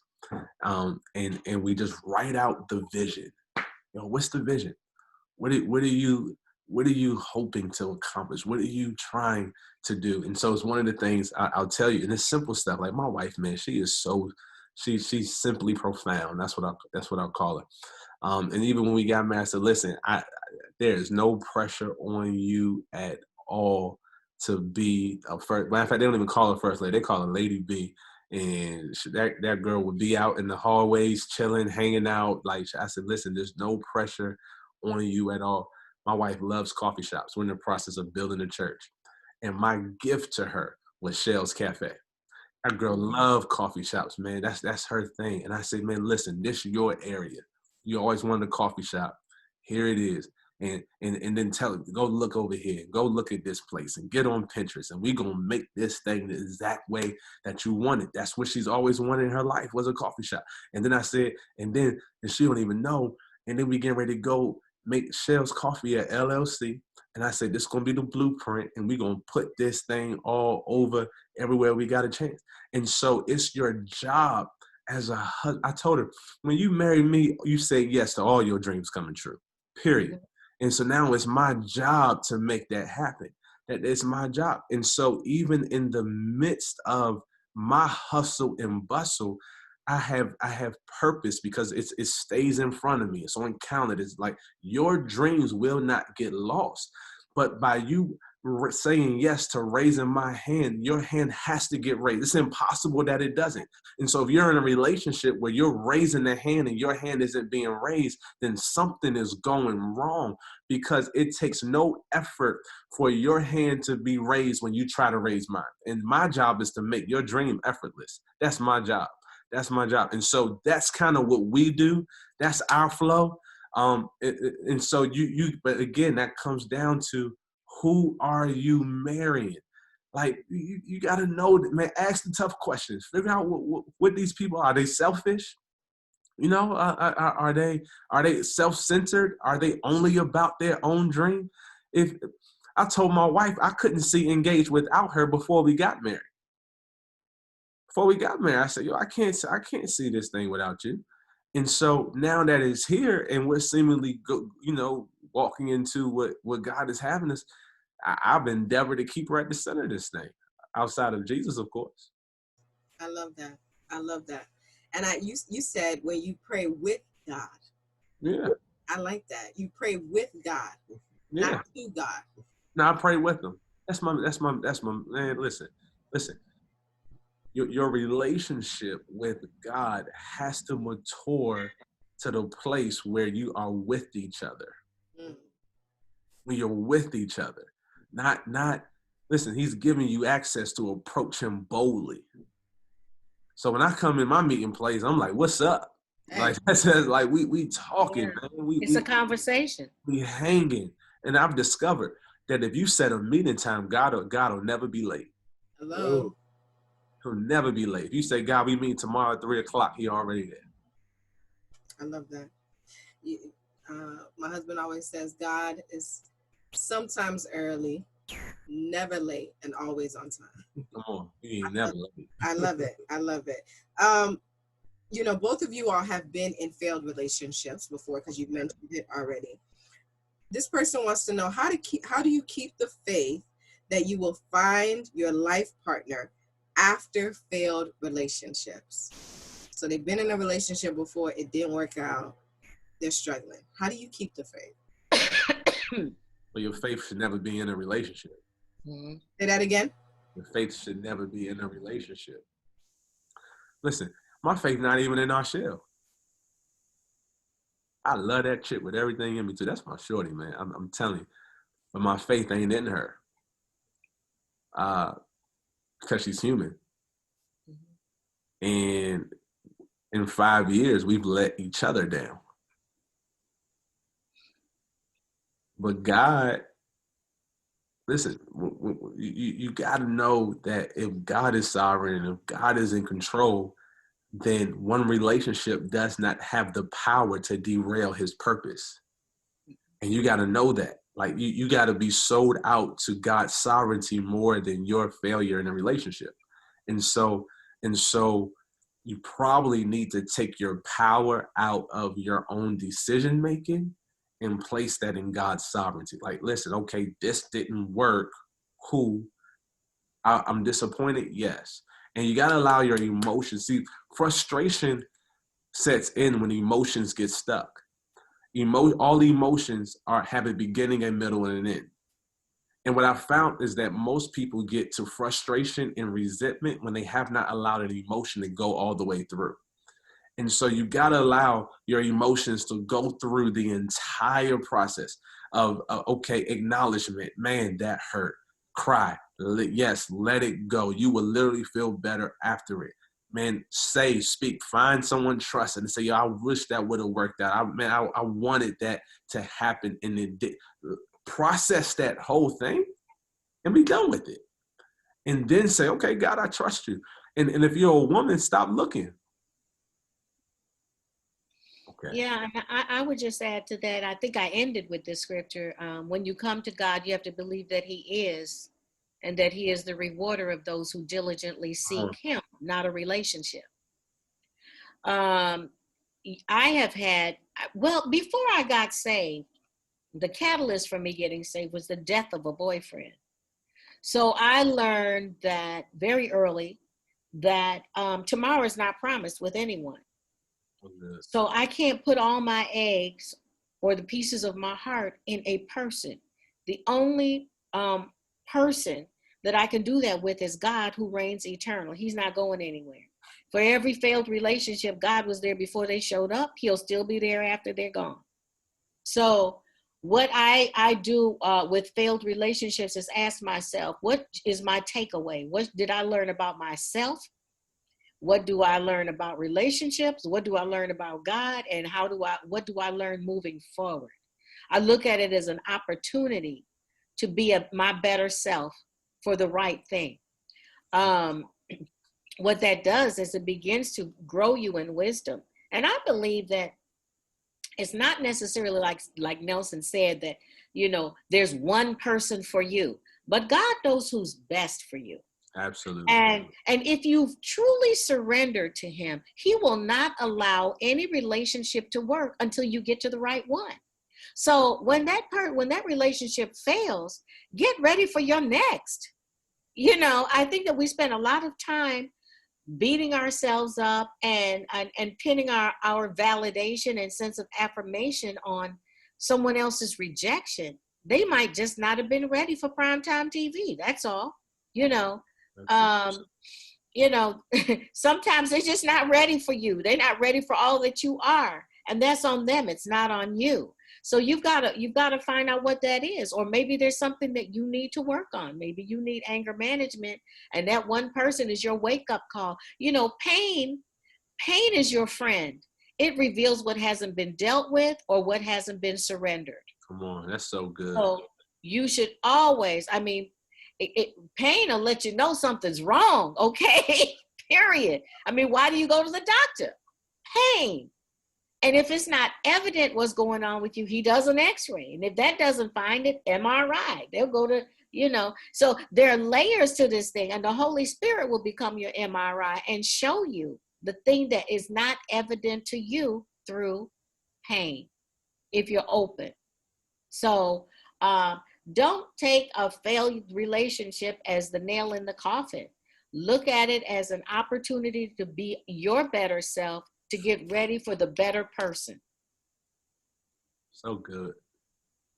Hey, Pastor Wiley, real quick, I saw Brittany Anthony asks, why are we always told to stop looking? Can we not get out and meet people? Yeah, I was just about to ask you that. It was a follow-up to what you said. I think it was your last line. I wanted to make sure I address that. Go ahead. I want to make sure Brittany understands. There's no problem with going out. You need to go out, right? Mm-hmm. But Scripture makes it very clear. He says, when a man finds. So to be found means that I was on the opposite end of someone else searching. So what I have understood and what I've found that there's been great success is in the person, be outgoing and go to stuff, whatever, stuff that does not defy your morals. Go to it, hang out, but don't be thirsty. Don't be initiating relationships. Don't be initiating I see that you singing. Don't be insta lurking and Indian. Like don't be the one that initiates that stuff because that sets a precedent. And it sets the beginning of the relationship. Look, men are hunters. And the one that we have to work for the hardest is the one that we want. So when you just put the food right in front of us, that ain't something we want long term. That's a snack. That's it. Like, no, I want the prize is the thing I had to go searching for, the thing I had to chase and run down and make like, yo, she ain't hitting me back. She ain't go like, what is going on here? Yo, that's who you want to be. You want to be the one that's caught. Or you heard it said it this way, the catch. Right. And so that's all I'm saying. But of course, in order for you to be caught, you have to put yourself in environments where you'll be seen. And so I'm not saying to just be hiding off and, ain't nobody going to find you in your one bedroom apartment, reading a book, watching Netflix by yourself. You ain't going to be found. Right. But go to the hangouts, go wherever and decorate the Christmas tree. You know what I'm saying? Like, make sure that no one like a plain Christmas tree, so do all of those things. But what I'm saying is that don't be thirsty, man. Don't be like, yo, I'm looking for a husband. I'm going to get me a husband today. No, I love that. Don't be thirsty. A follow-up question. Do modern... Oh, I'm sorry. Can I add something to this? That's the thing. And I think be thirsty is for men as well as women, because a lot of men get drunk too. It's not just men getting. And I look at the fact that Adam was asleep when God fashioned Eve. He was in a state of rest. When he woke up, God presented Eve to and he recognized. So the man does the recognition. The man does the name. Ruth was hanging out in the field, so she happened upon a field, and the rest is history. We all know Boaz said, "Who that be?" Okay, so if in the business of doing what you're supposed to be doing, your paths will intersect. So that means, yes, you got it out there, but it's not how it happens. God is much than. It does is it gives everybody the opportunity to learn the other person. If your desperation has somebody new every week, that's not gonna heighten your discernment factor at all. So it's not a matter of looking to being the one that someone is looking for, and they recognize it when they see it. Have you ever been someplace and they say, "Can I help?" When you go to the store and you go, "Well, I'll know it when I see it." Something in your spirit clicks. I mean, Boaz, I'm sure there were probably other women gleaning in that same. But Boaz looked at Ruth. She was the most unlikely pick because she was a Moabite and was considered of Israel, and he shouldn't. Naomi had already warned her she was not going to find a husband if she went with her, and she went anyway. You see, so there's a still element that we cannot forget about this too. And then the proclamation is that now that you found a wife, that's a good thing. That's a good thing to find someone who's going to empower you to be your best self for the kingdom. Miss Michelle, you're going in and out. We heard majority of what you said, but I just wanted to note that some of it is clear because I think the bandwidth is low. I do have a question about the modern part. We want to dive deeper. I got two juicy questions. One is more juicier than the other. But Ty is asking, do modern men hunt for the modern woman? It seems to be the other way around. And I've heard this a lot too. There's more women than men. If I don't say something to him, another woman will and snatch him out right underneath me.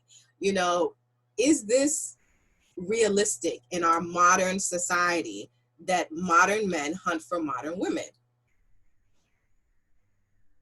You asking me? Yes. Yeah. Someone said supply and demand. No.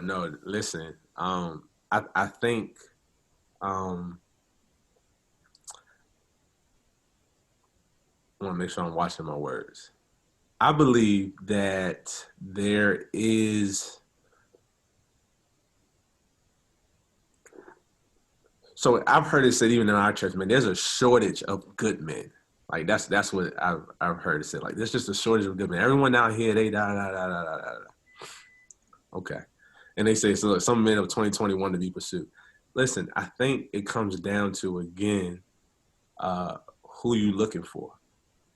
Because what I've always said is that all my dudes, man, we kind of think the same way. And so if you're only getting the same type of guy, it's because you're presenting the same type of way. Again, men are hunters. They're hunters. And so you are baiting. So there's something about you that is baiting the type of men that you're catching or that are pursuing you. And so that then means, okay, what do I then need to fix within myself? And this where it goes back to, well, that probably means that I may have to wait a little longer for the one that's going to come correct and be okay with delayed gratification. because listen to me. And this is me, right? And so chew the meat, spit out the bone, whatever. But when you find a guy who will chase you and a guy who will go after you and pursue you, there's a lot more confidence in that relationship because he's already showed you from Jump Street you who he wants. I know that ain't the right Ebonics, but I'm just saying that he's already showed you, I want you. And I think that's something to hang your hat on, man. And then it's up to you as a woman to uphold that standard that, hey, I listen, this is just me though. I could be, like I said, I think I just missed this generation because ain't no way in the world like that was going to be cool with me. But then I also know a lot of my guys that are single. I mean, we think the same kind of way. And I think Pastor Hammond, you said this, like wholeness attracts wholeness, you know. And so I think when you come correct, then you're gonna get that type of reaction. Thank you. I do have another question. I think we lost Miss Michelle, and she's coming right back. I'm here. Oh, I'm here. Okay. I wanted you to, address that briefly as well. Well, okay. I think that I always say, that women make a lot of excuses for why they chase men. And the bottom line is that men chase each other down the field after a little ball. That lets you know that they will pursue. They'll run after whatever they want to get, okay? It's in them. Oh, that's so good. I love that. You said whatever they want to get. Whatever they want to get, they will run after it. And if you meet a passive man, he's going to be passive in other areas that are going to be important to you because what he's revealing to you is his character, okay? And I'm going to say something because there are some wonderful phlegmatic men out there. And their temperament is just very laid back, My mother dated a phlegmatic. She actually saw him. This was in the early days in England. She thought he was cute and he would be there and he would be drunk all the time. I don't recommend this, by the way. She just happened to be fortunate. But he was in the Air Force and he was always drunk in this bar. So she thought he was so cute. She was worried somebody would steal from him. So she would just sit next to him every night. He never really noticed her. Then one day they were both at a wedding and she had cooked something. And he said, I'm going to marry the woman who cooked this barbecue. And so her friend said, well, you're sitting right next to her. And it was my mother. So they ended up dating for about a year. At the end of the year, my mother told my father, well, it's been nice knowing you. He said, what? She said, well, I just think a man should know what he wants to do after a year. I don't give any man more than a year of my life. So I'm done. He said, we're getting married. Now, what am I saying? I'm saying the man should pursue because it heightens a woman's value inside of herself. If she does not, if she pursues, she will push that man's buttons for the rest of the marriage just to test to see if he really loves her because it's never been established that he wanted her. You got him and now you're going to have to do everything to keep him. But if he's done it and you're a prize, it settles that issue in your heart. Absolutely. Now, does a woman ever get to say what she wants from the relationship? Yes. The minute he puts his hands on you, you get to ask, where is this going? What are your intentions? You get to ask that. You need to say, I'm interested in getting married. I'm not interested in being a snack. Okay? So there is a place for a woman to speak up and make her intentions known. And I think that a woman can make herself available and make herself approachable. And let me highlight approachable because there are a lot of women who say they want to meet a guy. They go out with a bunch of friends. That man is never going to wade through all of your friends to get to you because he's going to be examined by every single one of them. He knows that, and he doesn't want to be subjected to that. So you have to find a way to be approachable. That's a smile. That's saying, oh, nice shirt you got on, so that man knows that it's safe to approach you. Because a lot of women, Look, they got that little thing on their shoulder. And that's a man's greatest fear is rejection. So if he doesn't feel safe to land, he will fly past you to someplace else. Okay. So it's important to be approachable, to be open, but not be the pursuer. So good. Thank you very much. Thank you very much. Sticking with the modern man, modern woman, we want to go a little bit deeper because this question, not this question, but this situation comes up a lot. And I don't want us to skim over this. But what are your thoughts on living with your partner before marriage to save on costs and to consolidate expenses? What are your thoughts on living with your partner before marriage to save on costs and to consolidate expenses as a believer, as a Christian? I was going to ask you, are we saved or not? We're saved. We're saved. Go for it, Nelson. All right. And this comes up in our church too. So number one, but let's go scriptural first, and I'm gonna give you Nelson too. Bible says avoid the appearance of sin. Yep. Straight up, avoid the appearance of sin. Two,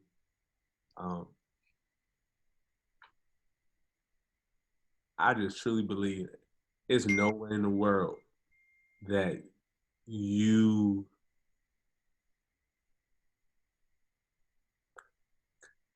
and live together and not do the nasty.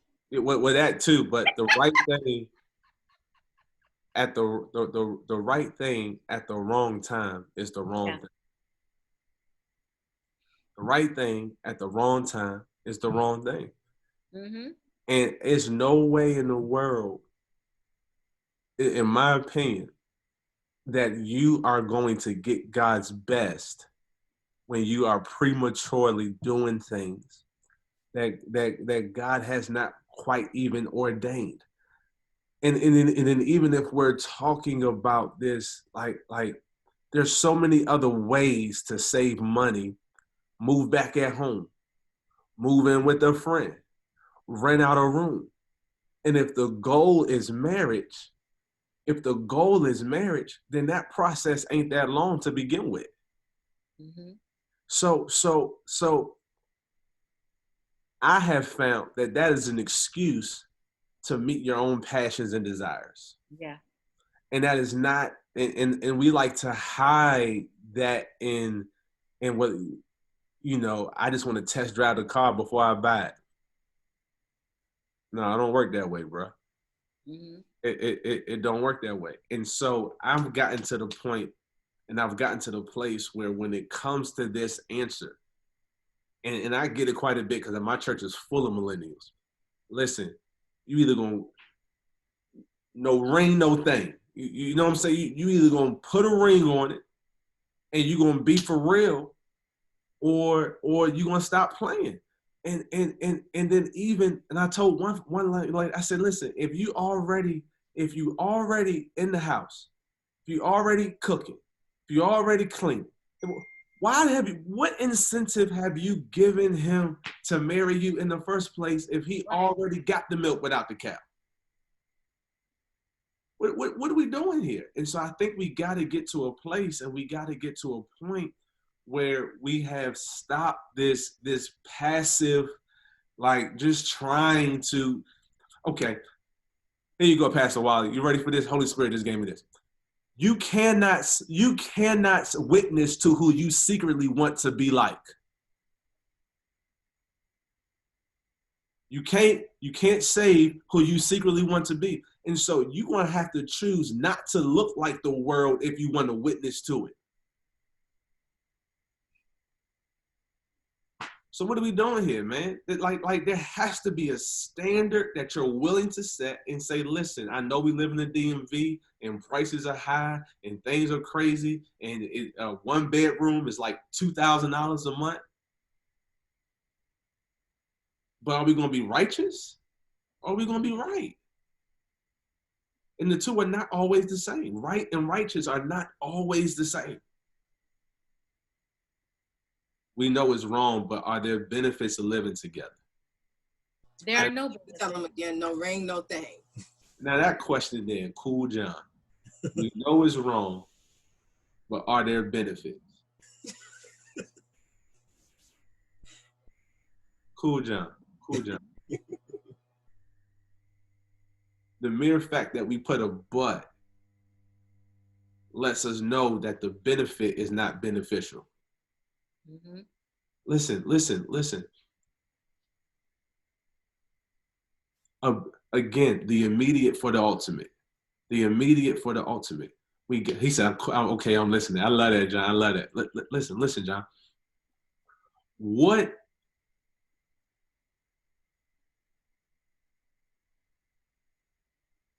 is beneficial is not always profitable. And it might be beneficial to your pockets, but it's not profitable to your soul. It might be beneficial to your budget, but it's not profitable to your relationship with God. And so we have to get to a place where being righteous is the goal. And where being righteous is the thing that we are going after. And so if this, listen, Arshelle and I, we saved ourselves from sex until we got married, and I moved back in with my parents. And she moved back in with her parents while we saved for a wedding. Why? Because that was the righteous thing to do. Righteous thing to do. And so I think we got to decide what's righteous, man. We got to decide what's righteous and then hold ourselves to that standard. And then I also know, ain't no way in the world I was going to get up in that house and woo, nope, it wasn't going to work for me. Don't work. I know myself too well, Pastor Wally. No, sir. You know, the imagery I have in my head is like playing tennis with a grenade. And we're perfectionists, and we're not going to drop this grenade. We're just going to keep playing it across the court. But we're so perfect that we're not going to drop it. That's the imagery I have. Living together without being married. Yeah, man, it opens you up to so much. Even, you know, let's just be honest, marriage is hard, yo. I've been married for 5 years, and I love my wife with everything. I mean, we have an amazing marriage, but it has not come without difficulties.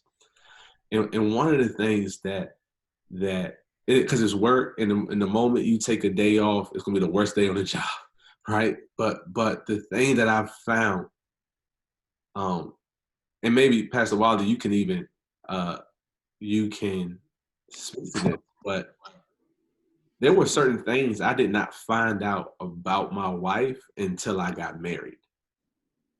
And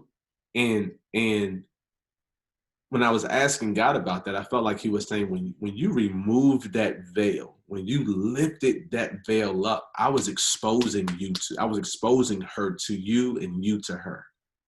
And what he told me was, if I had showed you this before you got married, you wouldn't have done it. But the reason why I showed it after you married is because it's actually the thing that I'm calling for you to help cultivate and produce inside of her, not run away from. And it took me understanding it. And see, and when you start that whole thing, we're gonna live together, you're gonna start finding some stuff out that you were not supposed. I call it biting the fruit. You bit the fruit out of its proper place. And now you've done the right thing at the wrong time, and it's become the wrong thing. And because this thing was supposed to happen under a covenant.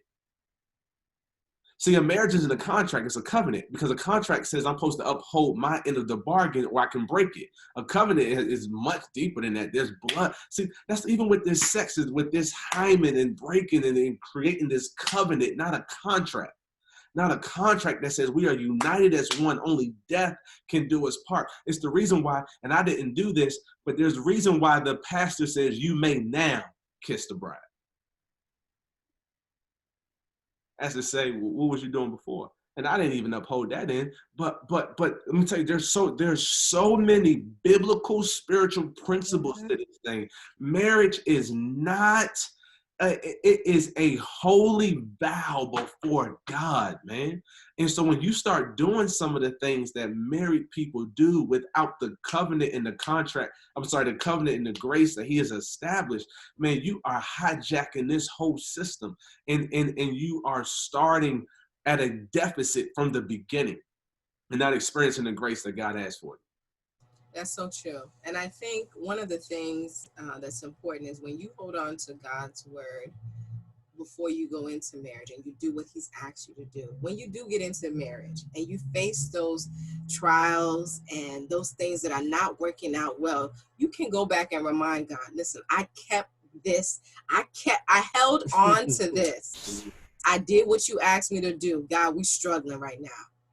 We need you to intervene. So I'm so glad you mentioned that. Oh my gosh, time is running. I want to add one thing here, and that is that scientifically it has been proven that couples that live together have a higher failure rate in marriage. That's science. That ain't got nothing to do with faith, okay? And I believe that science and God are one. They've only proven everything that God has said. So hooray for science. Someone said, I feel like it's okay for a woman to approach a godly man. The heart is deceitfully wicked above all things. We are not called to walk by feelings. God has put certain standards and an order in the atmosphere. And when we uphold those things, life ultimately works out better than when we go according to feelings. So I will ask you to always examine your feelings in light of the word of God. What does God say? Look through the word. It is descriptive and prescriptive. There will be many stories there for you to look at, to glean principles of how people got folk, okay? And it was never the woman approaching the man. Never. The woman was presented to the man. Come on. And the woman was open to the man, but she did not drive the relationship. And I'll just tell you guys, if you meet a woman who approaches you and drives the relationship, she's going to run the marriage. And you're going to be running around being upset saying she wouldn't submit. And, let me put submission in the right place. It's not about being a doormat. It's about putting yourself in the position to be blessed. On a basketball team, folks are not arguing about their roles. They each understand their strengths and why they have the position they have and how that position operates and how together as a team, they win the game. You preaching. And that is what submission is. It's handing off the ball because we're called to submit one to the other. We've all watched a game where someone decided to hoard the ball and not pass it when they should have, and they missed the shot and lost the game. And that's what happens in relationships when you refuse to pass the ball. And that's what submission is passing the ball at the appropriate time so that you together as a team win the game. Okay. So I don't know why I felt in my spirit I had to say that, and I forgot what the original thing was. But John said something about what if the grenade is attacked? Yeah, but a grenade is created to explode. Okay, so at some point it's going to explode, John. Okay, I know you like playing devil's advocate. I was watching you in the chat. Hey, Pastor Wally. I got a quick story. Can I tell a quick story really quick? Before you tell this story, can you give us a few more minutes after now? We got 2 more case studies that we will get to. So we'll let you tell your story if you allow us to go over just a little bit. Absolutely. Okay, go ahead and tell your story. So I'm a huge, obviously I discovered I love food, but I also like the Animal Planet. And I watched that. And so here's the deal. I want every woman in this chat to take notes from the female bald eagle. When she's looking to find a mate, Pastor Wally, that's what she does. You ready? When she's looking to find a mate, what she will do is she'll begin flapping around in a circle, right? She'll soar in a circle. That's her letting her know I'm available, right? As she's soaring in a circle, the male bald eagles, they begin to come to the edge of their branches. And once everyone has been gathered, what she'll do is she'll fly to the highest altitude in which she cannot fly anymore. And she'll free fall. And when she free falls, it's now time for those males, the males, here they go. They ready. They come and scoop her up, right? So the one that scoops her up, now watch this. If she senses any type of struggle, she'll fly away. This chick is bad. She'll fly away and she'll go right back up to the altitude at which she could not breathe anymore and drop again. So say a bald eagle comes and scoops her up, doesn't struggle, but can't get past where she could get by herself. She'll fly away. Then she'll go right back up to that altitude again and drop. She will not mate with the eagle that cannot scoop her without struggling and then fly past the altitude in which she could get to by herself. Wow. As to say, I'm not going to settle with someone who can't carry my weight and theirs and take me further than what I could go by myself. Oh my goodness. Come on, man. Ain't that chick bad? That chick bad. And what I'm saying is that as a man, you gotta not only be able to carry your weight, but carry the weight of the person you're trying to marry and take yourselves, you and her, further than what she could get by herself. And if you can't do that, you aren't ready to be married. And if he can't do that, you aren't ready to marry him. Wow. Mic drop. Done. You dropped the mic and the chat is blowing up. People are speaking in different languages. Oh my God. Oh my God. Tongues, all in the chat. Thank you. I love that illustration. And I think that's a good picture for at least the ladies and the men to go home with. I know we're at time. It's 9:00 on the dot, but I just have 2 questions that I really want to ask. And I'm so sorry. We respect people's time. So let's ask. Is it okay that we present these 2 questions? Okay. What are your thoughts about online dating in the modern world? Go for it. So my thing is, I think that you have to look at why you're online. We live in a very structured society. Once you go to school, you go to college, it's very hard to meet people after that because you go to work, you go to church, you go home. You go to work, you go to church, you go home. You go to work, you go to church, you go home. And most of y'all are going to say, I looked around this church and the person's not here. What online dating does is it opens the world to you to meet other people. But here's my one caveat. I say, do not go online looking for a husband. Do not go online looking for a wife. Go online to make new friends. Because of what happens is a lot of people don't guard their hearts online. They fall in love over typed conversations. Then they meet the person, and the person, I don't do the online thing because I've listened to too many of my friends who met folks at coffee shops that did not look like their photograph. I just think it's just like, really? Come on now. So I think that, it can be an interesting exercise in enlarging your circle of friends. Now, one of those friends has the potential to become more. But we start from a place of friendship. You don't give your heart away online, and you still have to do all the investigative work that you would have done if you met that guy at church, at work, or were introduced by a friend before you start throwing your heart up in the air, expecting them to catch it like the eagle. I think that you've got to have a process for that. Many years ago, I co-hosted a television show in Chicago, and it was when eHarmony had just come out. eHarmony was formed by Dr. Neil Clark Warren, who's an amazing Christian psychologist.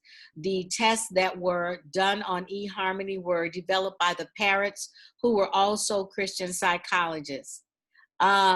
It was great because it made you go through the entire process without seeing the person's picture. I think they've changed it now. But I actually like that because it took away the filter that you get distracted by sometimes. And that's why I always say, what do you want the relationship to look like? And like, as Nelson added, what do you want yourself to look like before you decide what you want the person to look like? Because there are a lot of cute people that just have no character or, you know, or anything. So really what you've got to decide is, what do you want out of life, period? And then begin to measure everyone that you meet in light of that.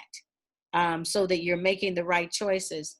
So online dating, I can't say that I'm against it, but I feel that there are definitely things that you have to do to safeguard your heart in the process. Now, my brother met his wife online, but they were friends for 2 years first.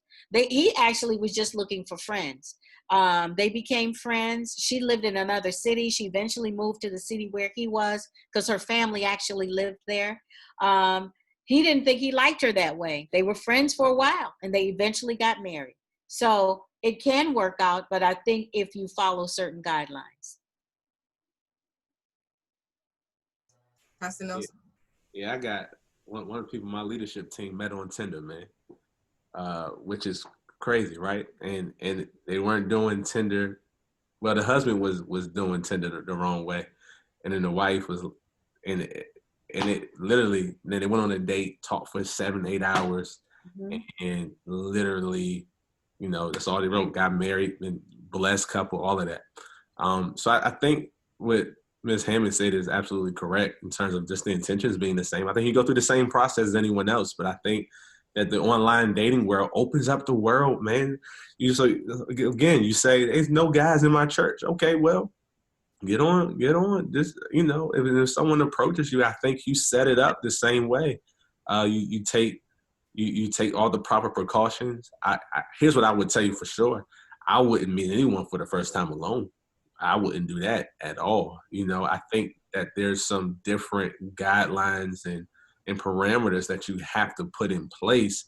But I don't think just in the cookie cutter way of just meeting someone online, I don't think that's a bad thing at all. I mean, the world has changed, you know, and things are different, and people do move to new cities and new states and all of that. And some people, all they do is work. And so you have an opportunity to meet someone online, I would say just proceed with caution.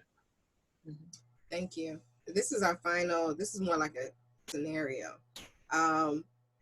If you know that someone you're interested in has a history of cheating in their previous relationship, but you're still interested, how should you move forward? Someone said nope, red flag. Whether you're a man or a woman.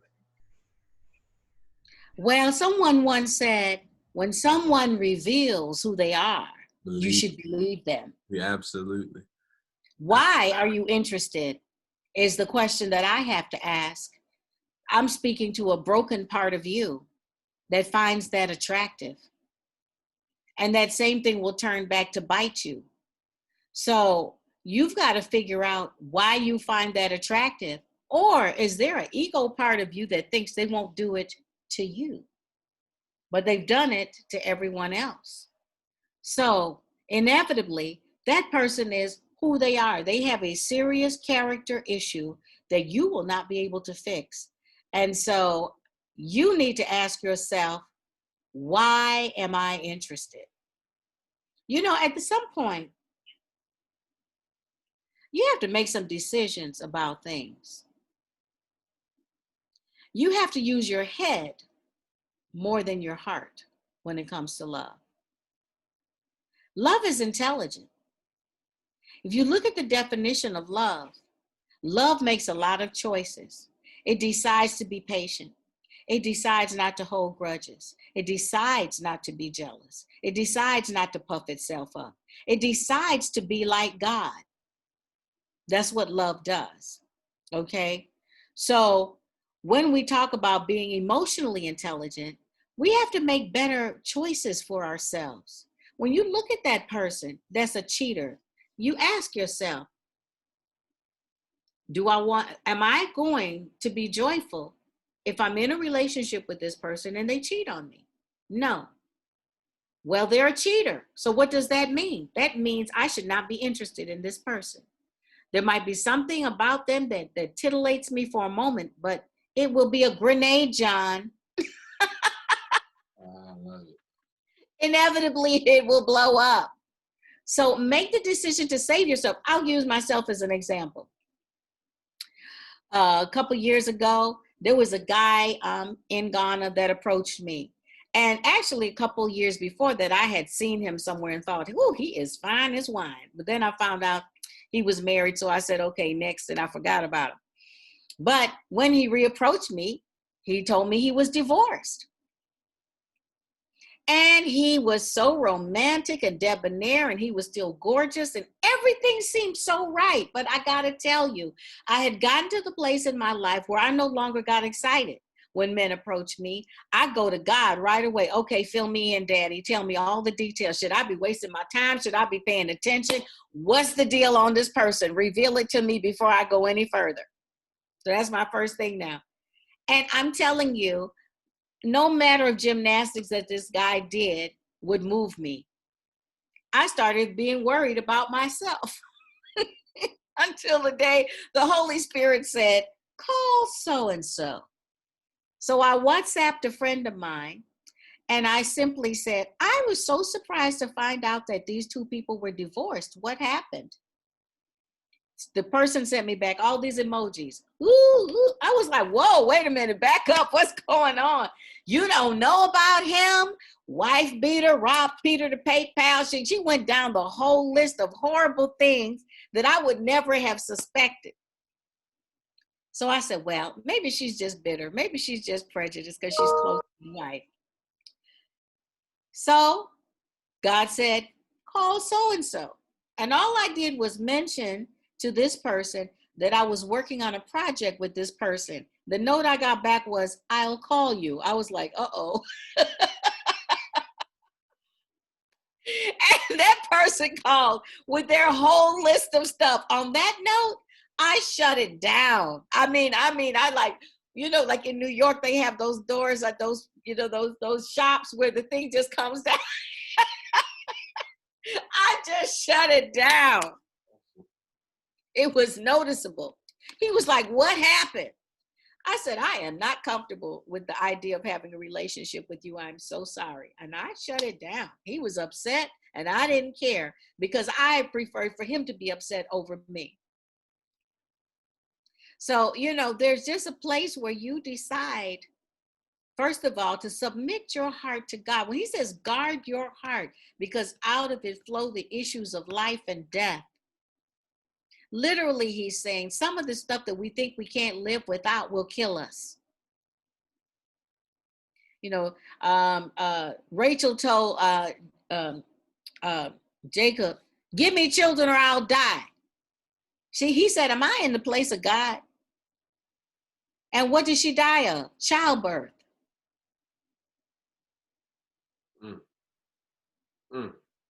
So sometimes, we think something, well, we just can't live without that. That'll be the thing that will suck the life out of you. So if it walks like a duck and it quacks like a duck, it's a duck. The person is a cheater. Shut that down and ask yourself, why are you attracted to that? So good.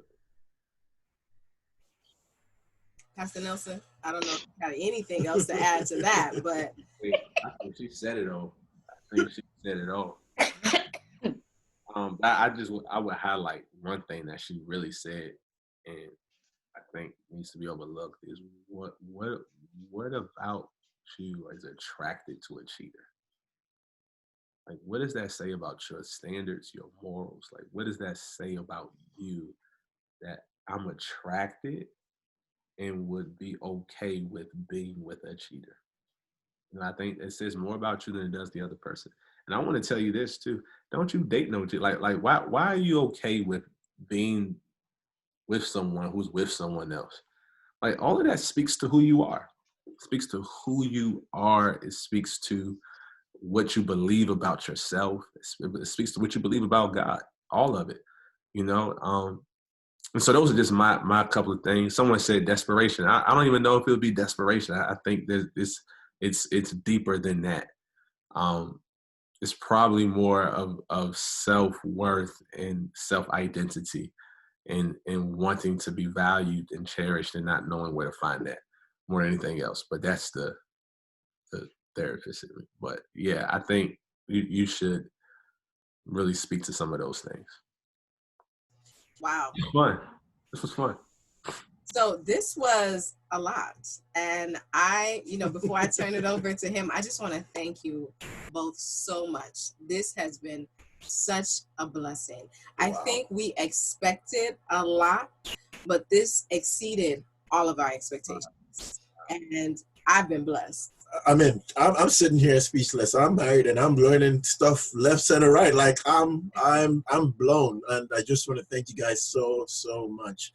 Everybody has been shouting, we need a part 2. So, well, we're gonna make a part 2. So publicly, we're asking you that there's gonna be a part 2. So you'll be receiving an invitation on when this is gonna happen. Absolutely. And thank you so much, Ms. Michelle, all the way from Ghana. I think it's like 2 a.m. or 3 a.m. 2 a.m. She says 2 a.m. Thank you so much. Thank you so much, Pastor Nelson. I mean, you've made a new friend. Just to let you know now, you made a new friend. I'm calling you, Pastor Nelson. I got you. Let me tell you something. When you guys called, I called a couple of my good friends. Have you heard these Jesus House DC? They said, "Man, they're amazing people, amazing people." So the pleasure was mine. You guys are an honor. Hopefully everyone enjoyed it. We didn't see no faces today. That they were not obedient. I want to see Cool John. I think he needs to show his face. Yeah, Cool John. I want to see I want to see you. I just drank tripping. He was funny. Well, thank you very much. God bless you. So we'll be there'll be a part 2. To everyone, please have a safe and wonderful Christmas. Again, we're QL and PM from Ignite Jesus House DC, the Young Adult Ministry. You can follow us on Instagram, Facebook. I don't think we have Twitter. Instagram and Facebook for more stuff that we do. Also, Miss Michelle, you can follow her at Michelle McKinney Hammond, right? Yeah, and at McKinney Hammond on Instagram. Everything else is Michelle McKinney Hammond. Yeah. All right, and at Nelson Bowen. Mm-hmm. We do have Merry Christmas. Merry Christmas. We do have an event, a drive-through coming up on Thursday. Please sign up, be there. We have gifts for everyone. Our time slot is between 5 and 5:30. We'll be there. We can't wait to see you there. And then we have a wonderful Christmas service coming up. So thank you all again. We can't wait to have Miss Michelle and Pastor Nelson Bowen back with us. This has been such a blessing, and we're so grateful. Thank you all so much. I appreciate y'all. All righty. God bless. I had a great time. God bless you. Stay safe and keep your heart safe. All right. Yes, ma'am. Thank you very much. Merry Christmas. Merry Christmas, everyone. Christmas. Bye. Bye-bye.